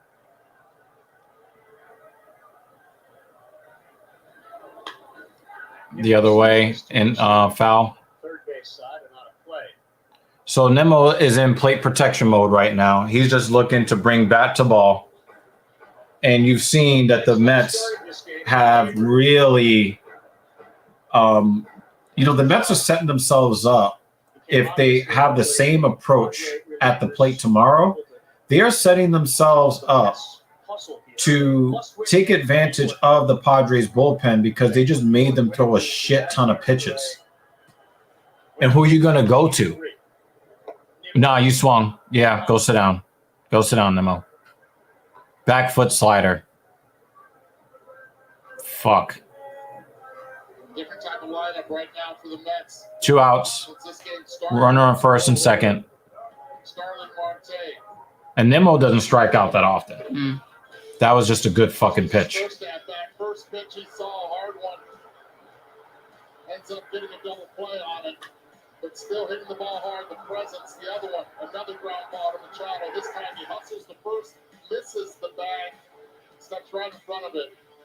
Machado taking care of starting Marte, but Marte's Does Marte turn into a Marte parte? Here he is now batting with 2 down. I didn't make that up, by the way. Still terrible. It's great. If it's a home run, it's fucking great. Only if he hits a home run. Surprise after that. And I swear to fucking God, if he blasts one and they bring out Diaz for the 8th, I'm going to be fucking pissed. Other than that throw, his ability to grip the bat and hit the ball hard has been a big part of their story. Damn. 42 minutes in 1 inning. Yep. That's nuts. Or you can say 40 minutes because it's like 2 or 3 minutes in between innings. I mean, that's pretty much 2 UFC fights. Yeah. Or if there are a lot of knockouts, a couple of UFC fights, and a lot of video packages and commercials. I know. Oh, crushed. Oh, foul. Fuck. Oh, that look. I thought that was going to stay fair. He crushed that shit. Well, that's just a long strike. 1 and 2.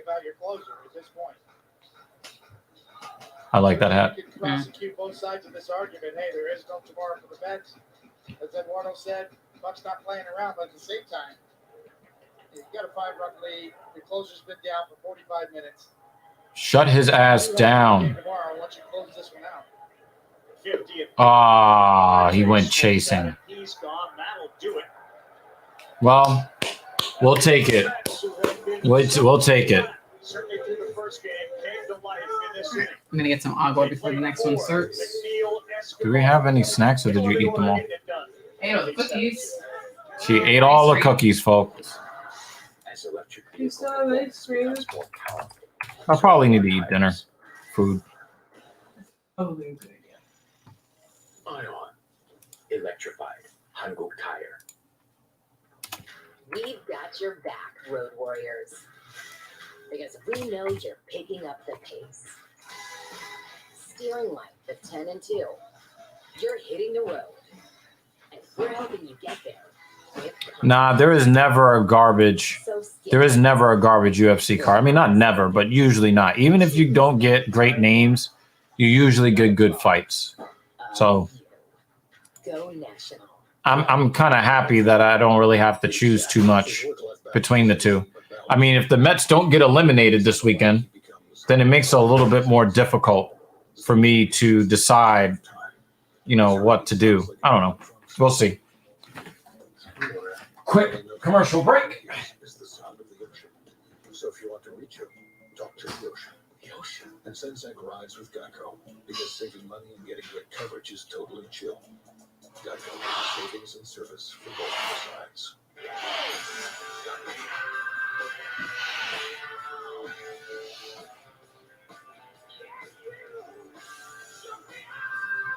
Get 5 boneless wings for just $1 with any burger, only at Applebee's.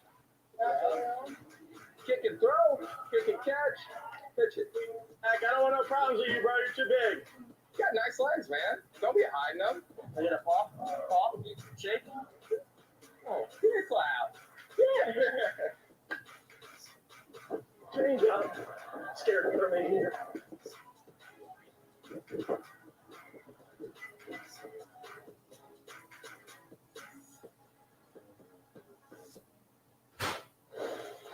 Welcome back. Take a look at tonight's Moment to Remember, brought to you by the Wells Fargo Active Cash Credit Card. Edwin Diaz's last pitch was 10:25 p.m. Eastern Time. It is now 11:11. And Edwin Diaz is back on the mound with the New York Mets having a win probability currently of 98%. Nobody warming the bullpen. Yeah, I mean, if I decide not to do the UFC event, then I would definitely pass that on to Lutch. I would pass it on to Lutch, but I would prefer to do the show. Oh wow, nice play by Diaz. I'm really unhappy with him being in the game right now. I'm very, very unhappy. I'm very, very unhappy. Something on the way in. What a good defensive night for Edwin Diaz, because about an hour ago he made one heck of a play at first base on his own. Yeah, I like doing I really hope that I'm not in a position where I have to choose which games I have to cover. He will throw in this game. The most he's thrown in the game, 35. Buck has to know that. I really hate this. I hate this. 2-0. You're basically guaranteeing that Diaz can't pitch tomorrow. That's the context relative to where we are now and what might happen tomorrow. Always so interesting. 3-0 to Bell. Major league team in a situation like this. The bullpen management is so different than the way it used to be. Ottavino finally now getting warmed up. Thanks. 4-pitch walk. A 4-pitch walk to start not to start an inning. There's already one out. But that's not a good omen. This postseason coverage beyond the expected from T-Mobile. Stream your team home or away or in the air on us with T-Mobile. You script the way you want it to work. deGrom to Diaz to Ottavino because he does have closing experience. He's done it this year. But the part you don't script is that 45 minutes in between pitches, in between innings. I don't like this. 5-run lead. I just don't let him get past 35. Swing and a miss, and a lot of movement on a 100-mile-an-hour pitch from Edwin Diaz.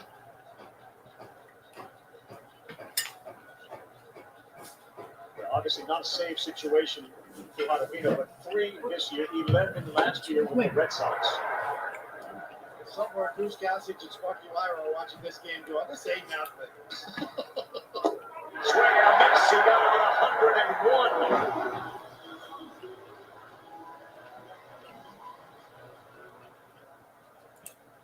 Good job from Sugar. Buck Showalter is making a move slowly to the mound. So now he's going to take Diaz out.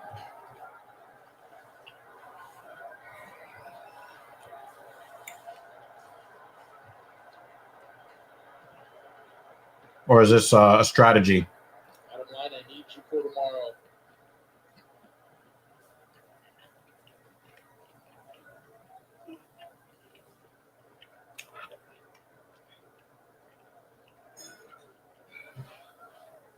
Yeah, he is going to make the move, perhaps just to get Adam Ottavino a few more pitches before he comes in from the.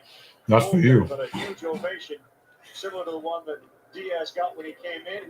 No. Whatever.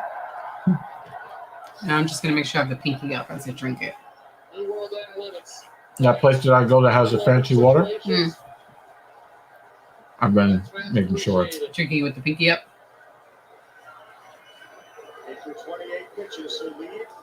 He finally gets Diaz out of the game. You know what beats next day shipping? Getting it the same day. So shop Ace online and get I need this Met game to not end at 1 a.m. right in your neighborhood. Or get what you need Ah. delivered the very same day you order.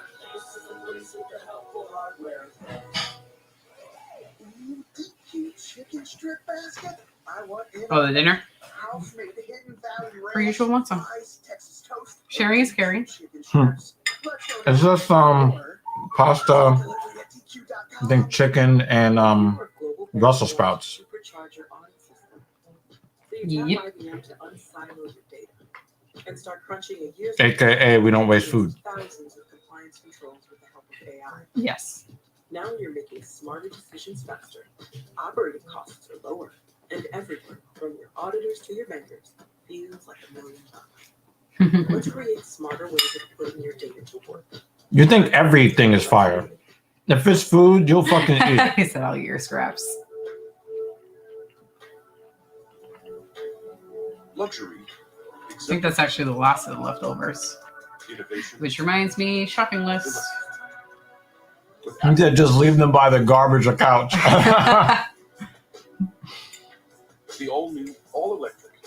U.S. SUV for Mercedes-Benz. What was I going to add to the list? Oh, salmon. I need to buy salmon. What else am I supposed to shop for? Cookies. Eggs. You ate all the fucking cookies. I did eat all the cookies. Large eggs. Cookies. I can put the magnetic pillow back. I don't know what else I need. We have milk. We have half and half. We have coffee. Continue to go this way. We have bread from PB&J. What do you call half and half that's at half price? What else do I need? I got cold cuts. Nice breaking ball to start. All right, 1 on, 2 out, top of the 8th. Let's crush their dreams of coming back in this game right here and now.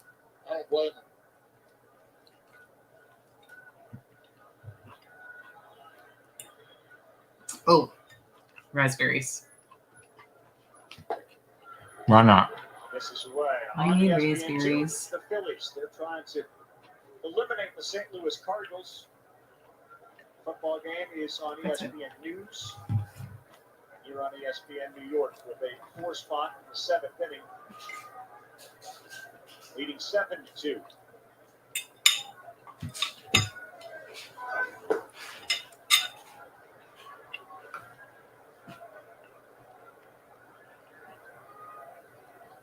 One of the kings of horizontal movement, right? Adam Ottavino? Always at or near the top.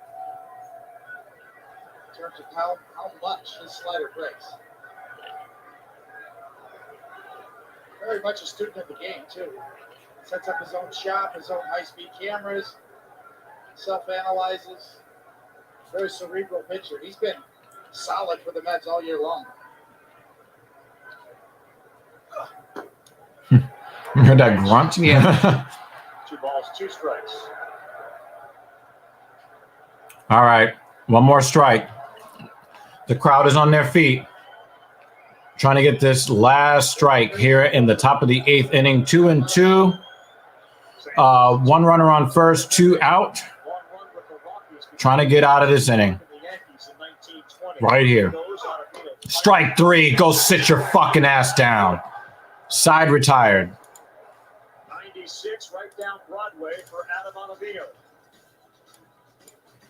Bottom of the 8th coming up with Lindor, Alonso, and Canna. The Mets up by 5.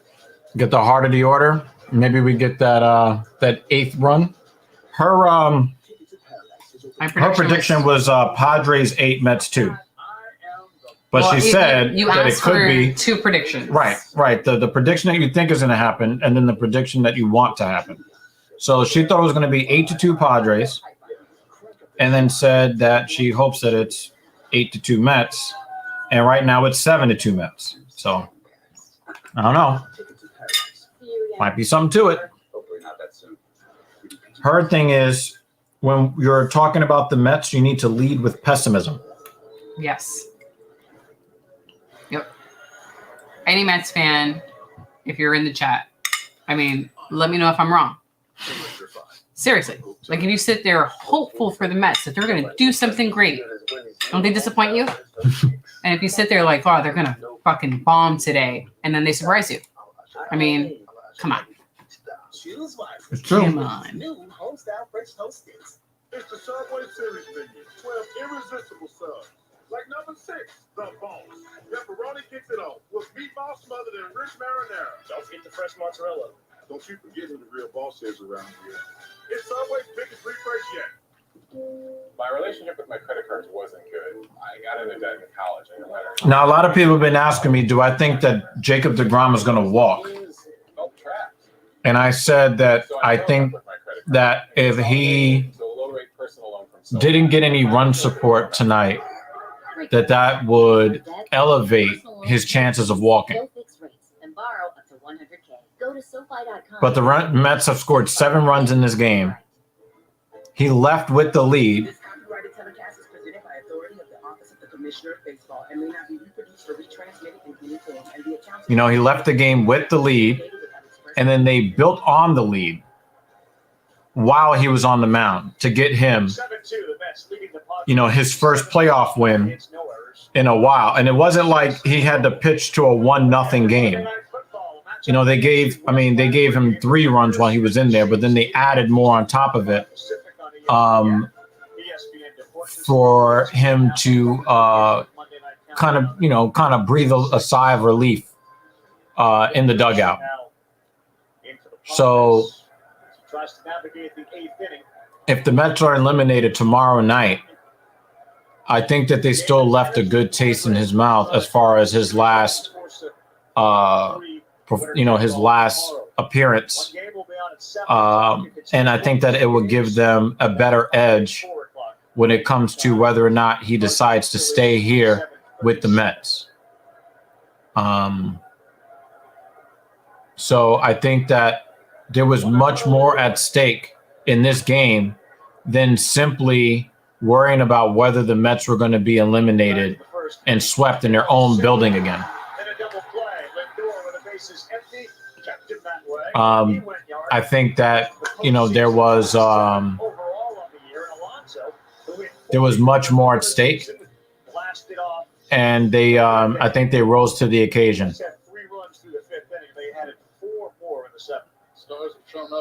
You know, there are a lot of storylines in this game coming in, and I think that the Mets tonight have performed in a way that, again, even if they are eliminated tomorrow, I think that they have properly set themselves up for the winter meetings in December. And that's strike 3. Wow. That was a good pitch. If you're always asking, where next? Capital One has Alonso's up now. card for you. Venture X. Earn 10x miles on hotels and 5x. She's hoping for a solo home run. Capital One travel. Venture X. What's in your wallet? So Captain Paul said he was going to take a nap and then, start the show with us. I don't think he's waking up until like 4 o'clock tomorrow afternoon. Given that he threw 28 pitches, Diaz, what are you putting your head on the pillow thinking, how much is he going to be able to give you tomorrow? Nothing. Ooh. He was going for it there. But not to start the inning. If it's Soto for a big pitch or if it's Machado for a big out, I could easily see Diaz called upon. Yeah, I think so. I mean, it's a do or die game tomorrow. It's a do or die game tonight, obviously. That's why we saw that management. Wow, he chased the slider low and away. You're sitting on the bench and you're the starting pitchers tomorrow. Come on, Pete, man. Sit on the Mets side, obviously. Obviously, this is not an at-bat with the game on the line. But I never want to see Pete chasing sliders low and away, because I know that that's his weakness. He has trouble with the fastball up and in and the slider low and away. I think he's probably going to try to go. That's strike 3. Damn. Wow, he sat Alonso's ass down. Never really looked comfortable on the mound. Joely Rodriguez was on the Mets roster, taken off today. And as a result, Taijuan Walker was put on. And given the way this is playing out, you'd likely not want to use Bassett and Walker if you don't have to, because the Dodger series would be next if you're able to win the game. I really don't care about the Dodger series right now about the Mets or the Padres. You win here. You worry about them then. You still have Carrasco that you can add on to the roster if need be for the NL. That's off the plate. 2 outs, nobody on, bottom of the 8th. Needing 3 outs to survive. Staring at a 15-inning game today, watching on TV, right? Makes you think twice. You might need some more. Might need another arm that can give us innings. Off the plate again and called a strike. Joe Musgrove really finished on a strong note as well, and that was the narrative of the Padres. Their starting pitching came in really good shape. So that's something. 1-1, which should be a 2-0 count. Do you see how the counts change the game? Right, 1-1, the pitcher still has the advantage. Right, if they called that ball a ball the way it's supposed to, then it's 2-0, and now he has to come in with something that Canna can hit. Instead, he was able to throw something somewhere else. Yeah. It's really been kind of a good matchup. If it's 3-0, now he's in a lot more trouble.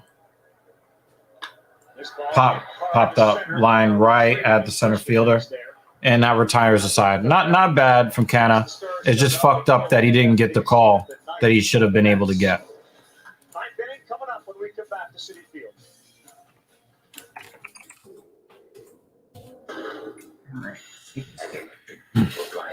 Has anything been quick about this game? So do our tires. Ion. Electrified. Hankook tire. People who come to cricket stay with cricket. Little did we know that switching to cricket was going to be a major upgrade. The 5G is like Fast. Switch for the speed, stay for the savings. Smile, you're on cricket.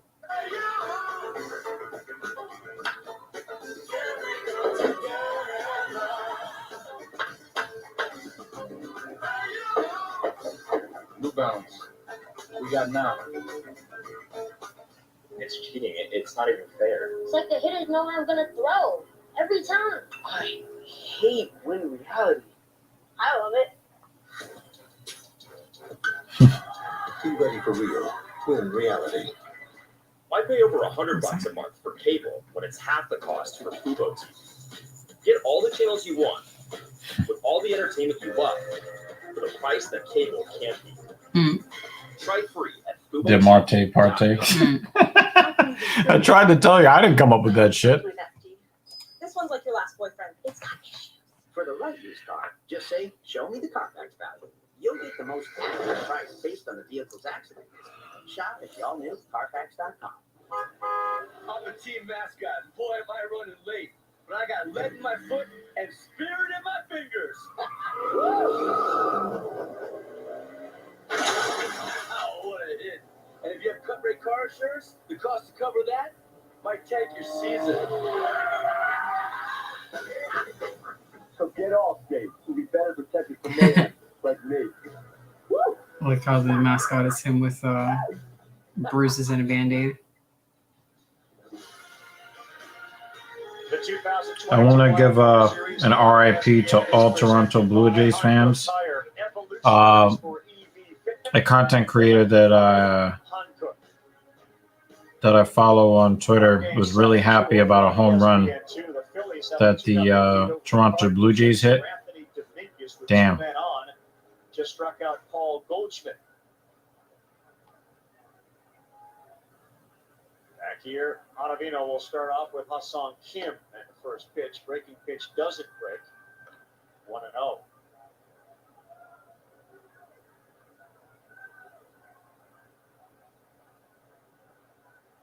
Neal moves to the shortstop side of second base. Strike for Ottavino. Let's go. 1-1. Wow, Lindor hit that home run 3 hours ago. He's still playing. Breaking pitch up in the zone. Strike two.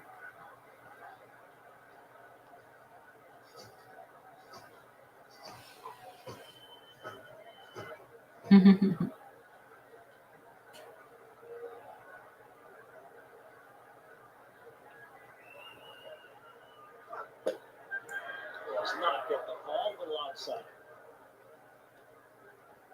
What do you say about Jacob deGrom's performance tonight? Gutsy performance. Saw him throw a lot of off-speed pitches after the home run from Grisham. 2-2. Ooh, caught him with the slider. Ooh. Strikeout of the night for Kim. The last 2 outs to get. hitters have been struck out. The MLB postseason continues division series. That'll start Tuesday. Fox and FS1. They will have the National League, the Astros and the Yankees waiting for those wild card winners. TBS, and of course, the American League. So it's the Astros and the Yankees in the American League that get the bye, the Dodgers and the Braves in the National League. National League, Fox and FS1. Nolan Arenado strikes out. The Cardinals strand 2. They'll go to the 9th with the Phillies leading 2-0. If they win that series, that's a strike. Call the ball. Okay.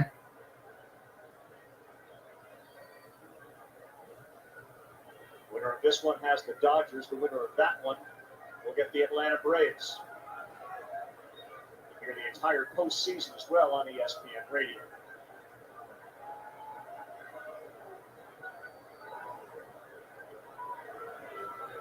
Sort of look at this format, the first year of the 3-game format. Kind of a microcosm of the Major League season itself. A series of 3-game. Yeah, Mets fans do not like Darren Ruff. On down the list. Low. Padres did what they had to do. They won the first game. Mets did what they had to do. Come back, and they're in position to win the second one. So, grab a game tomorrow, just like you see all year long. 3-game series. Interesting, the home field advantage, which was the perceived big advantage. Obviously, Seattle rolled into Toronto, took care of them. Strike. Now that the Philadelphia Phillies roll into St. Louis and win it, and the Padres will have a chance to be the 3rd road team to win it. Spelled out for you in the upper left. Game 3 tomorrow on ESPN, 4 Eastern, if St. Louis comes back and wins. If not, and this game ends with the Mets on top. We'll see you at 7 o'clock Eastern time on ESPN for Game 3. In there for a strike.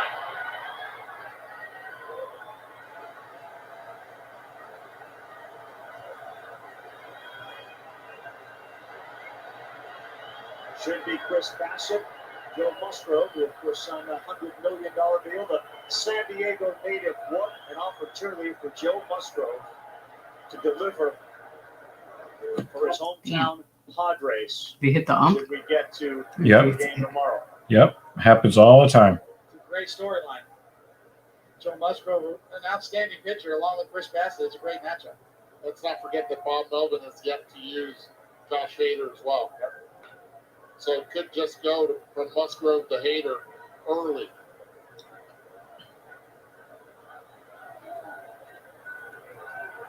Good. Robert Suarez has been a revelation for the Padres. Likely will factor into that game as well.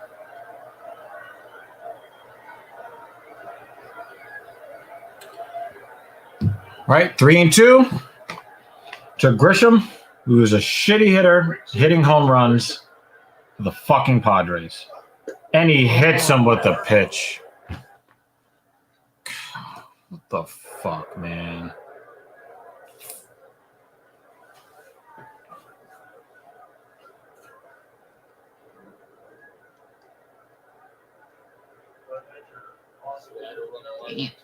Right off the corner of the bat. So dumb. Wear that pad for foul balls that you hit, not for sliders that they throw. Yeah, but that part really doesn't have much protection. That's just the mesh area right there in the corner of the pad. So that would have hurt, man.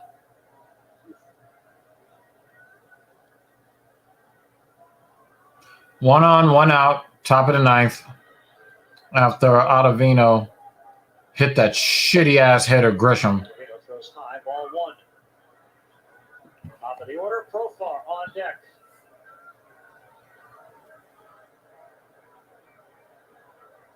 Austin Nola's brother had a pretty good game for Philly tonight. Wheeler-Nola combination, of course. Wheeler known in these parts real well. Maybe just too much for the Cardinals.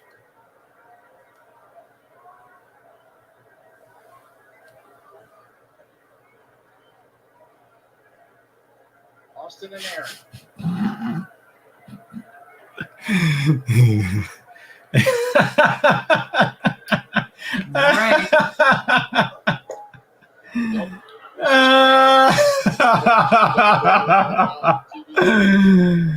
Oh shit! I would say yes. Don't think there's anything. Aaron Nola 6 2/3 tonight. Didn't give up anything. having to walk 6 games. Oh, shit. That was hilarious. 3-0 to Nola. And a strike on the inside corner. All right. 3-1. Come on, Ottavino. Just throw a ground ball right here. Easy to talk to. Very thoughtful in his answers about pitching and about the other guys on his team. The roles, responsibilities, what it's been like with Joe Walter as the manager for this entire season. 3-1. Runner goes. Ball 4.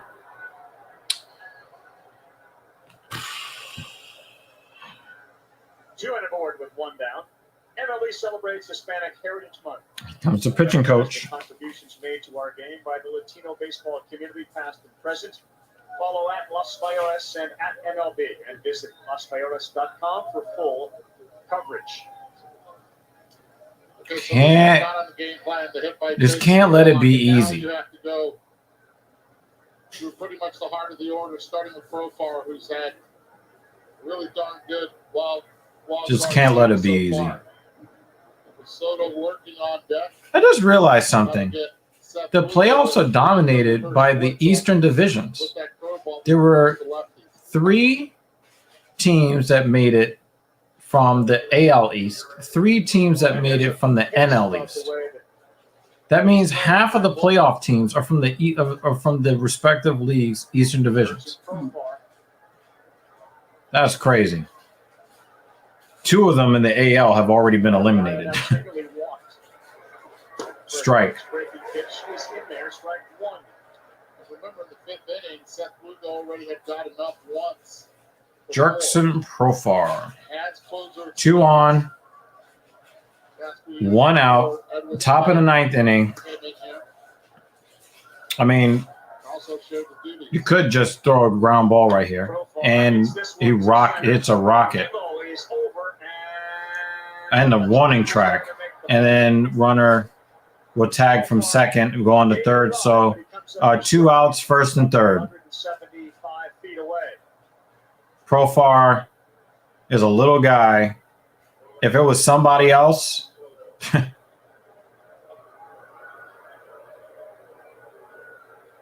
that was somebody else, it would be 7-5. The centerpiece, the blockbuster deal of the summer, the trade deadline move that brought Soto and Bell over from the Washington Nationals.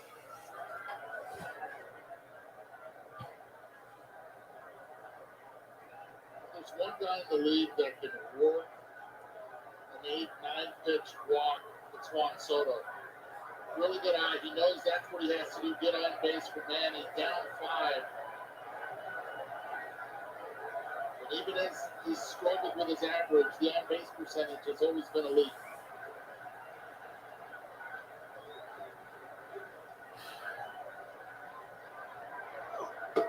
Off the plate. I think Ottavino is going to pitch very carefully to him. And if he goes to a 3-ball count, he's just going to walk him. I really don't think that he's going to take the chance here.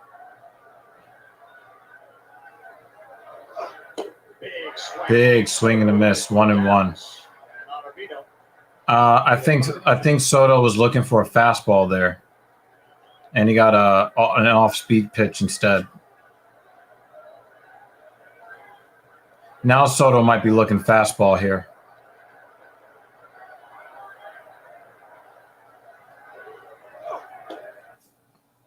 Slider away, 2-1.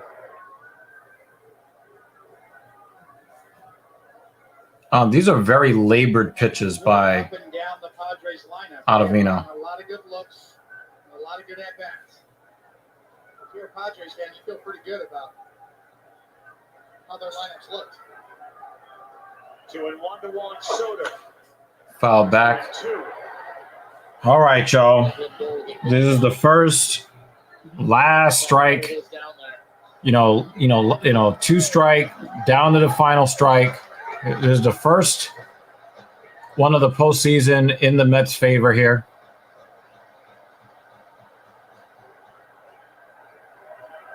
What do we get here? This crowd has been in it since the first inning.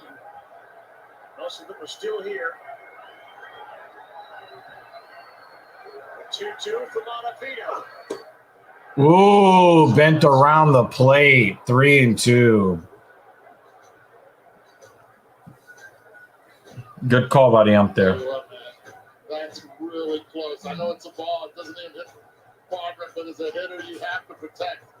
Can't let Chris Guccione call you on that one. Juan Soto gets the respect. The call right there. 3-2. Second and third.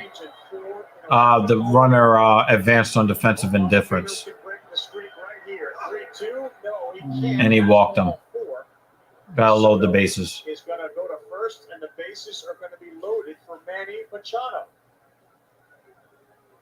They're going to take Ottavino out of the game.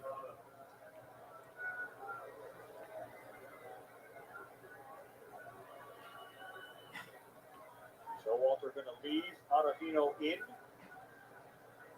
I guess not. We'll go to Lugo. 25th pitch of the inning will be thrown. And it looks like it's going to be Ottavino. Still outside of Grand Slam range.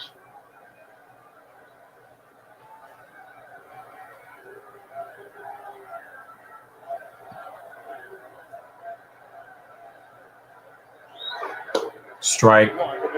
Two-seamer down the middle.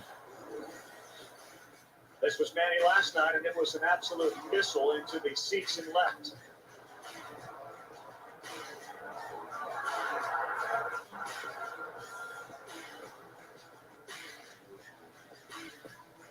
Not called. He hit that home run. They were already up 6-1. He's like mad height off of a attack on that really didn't mean anything. He hits one here. It's a fucking problem. Oh, one to Manny. That's way Whoa. outside. One of the reasons that perhaps you stick with Ottavino in this matchup against Manny. 0 for 8, 3 strikeouts.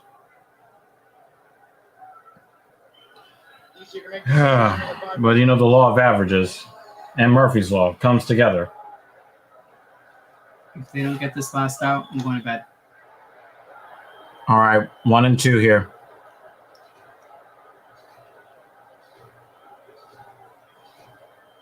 Good battle from the Padres here in the ninth inning, down by 5. They have them loaded. Fucking Canada. Josh Bell is on deck. With the hero from game 1, Yu Darvish got them the win. What is the band that has the skull with the Pepsi thing on it? There's a band that has like a Pepsi type logo in a skull. This is the pitch right here. You do not want to go 3-2. They showed somebody in the crowd with it. I know it's a band. The tying run on deck. I don't know what band it is.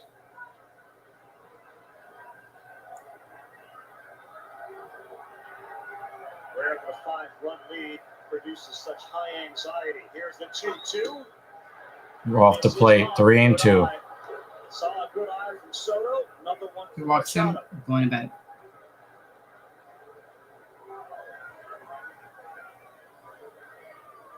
The 30. Well, if he walks him, Buck is going to send him to bed.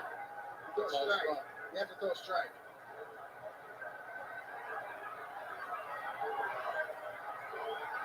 Here it comes. And ball 4. Machado walk. Run comes in, and I want to say thank you to everyone who came. Might see you tomorrow. Here comes Showalter to Maybe. grab Adam Ottavino I don't know. and bring in Seth He's Lugo. going to stay up and watch the rest of this. Goodbye pitch. I'm going to call it 3 quits. walks from this inning. Leave something Can't get nothing easy, man. Leave something that's white. And I give up. Josh Night. Bell will have a chance with one swing to tie it. The bases loaded, 2 down in the I'm going to wake you up. One of my very first one-on-ones, I had to do some symbols. You suffered here. there's tons of different directions that I can take Spirit Fidelity, which is exciting. So I have no doubt that whatever I try to do, it'll be a great opportunity. While most drivers spend their lives going from point A to B, in America, we're all about point X.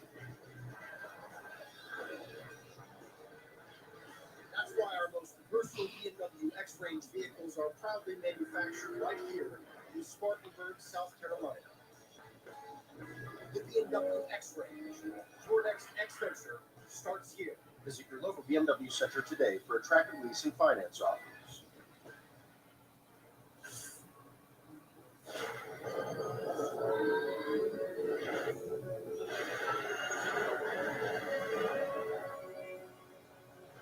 Ion. Electrified. Humboldt Tire.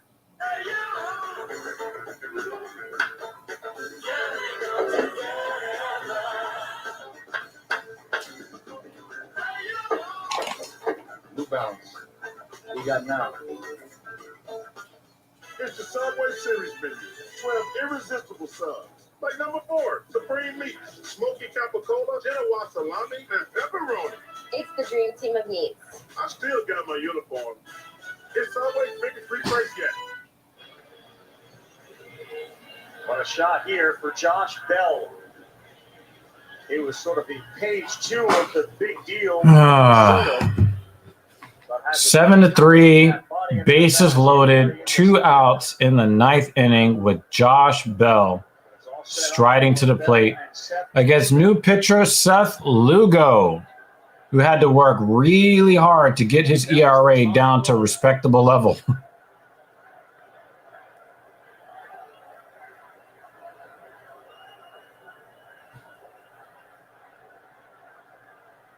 Goodness fucking gracious, man. Throws the first one to Bell, and boy, he jumped all over it. Bell just crushed a breaking ball foul. When Max Scherzer threw to Josh Bell last night, he went the other way. It was a 419-foot home run.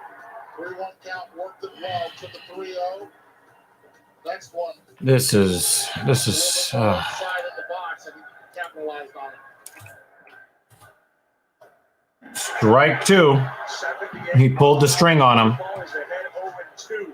Big lollyball ass fucking curveball.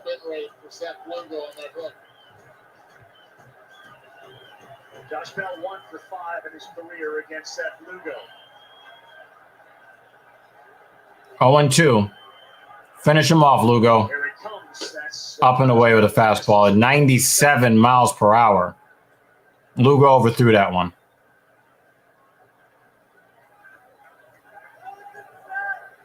fastball. Does it set up a curveball?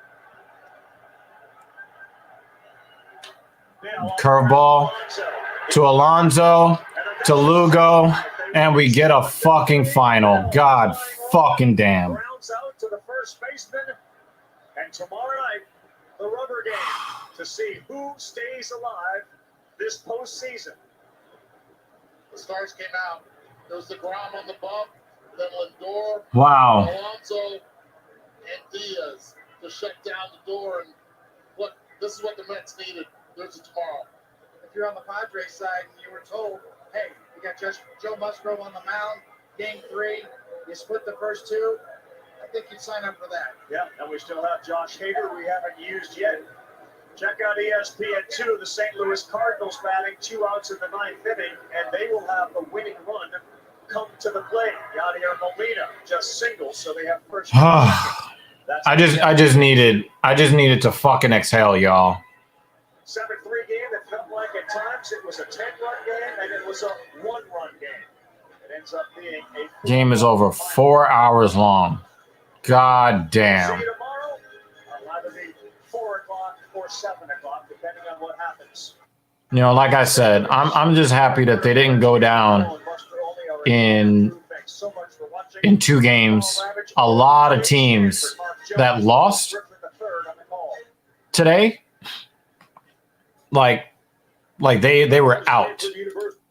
They were out. Like they lost yesterday, they lost today, they're out. The Mets didn't go down like fucking bitches.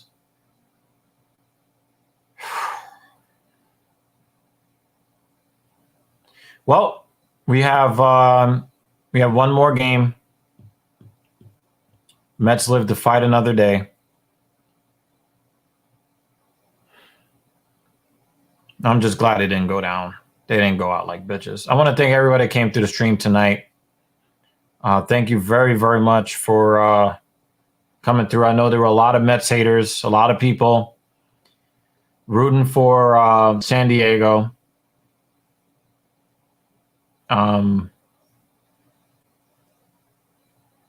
So, you know, thank you. Thank you for everybody that came through here. Wow. Wow, that was a stressful last night, Denny. But we'll be back here tomorrow night for Game 3, the rubber game of this 3-game set, and see what happens. We got Bassett on the mound. Joe Musgrove goes for the San Diego Padres. The Mets burned their fucking closer in the 7th inning. So we're probably not going to see Diaz tomorrow. But the fact that they have a chance to continue playing, I'm happy with that. I'm hoping for the right approach at the plate, the same approach that they had at the plate today. Mets hit into a lot of bad luck. They probably should have scored 14 runs with how hard they hit the ball tonight. You know, tomorrow's a new day. We don't know what kind of mindset the pitchers or the hitters are going to come into it with, but we will be here. We will be here tomorrow night. Filthy Casual, MLB Playoffs, Watch Party, Game 3, San Diego Padres at New York Mets. So again, thank you very, very much for the love that you guys showed on stream tonight, and we'll catch you tomorrow evening.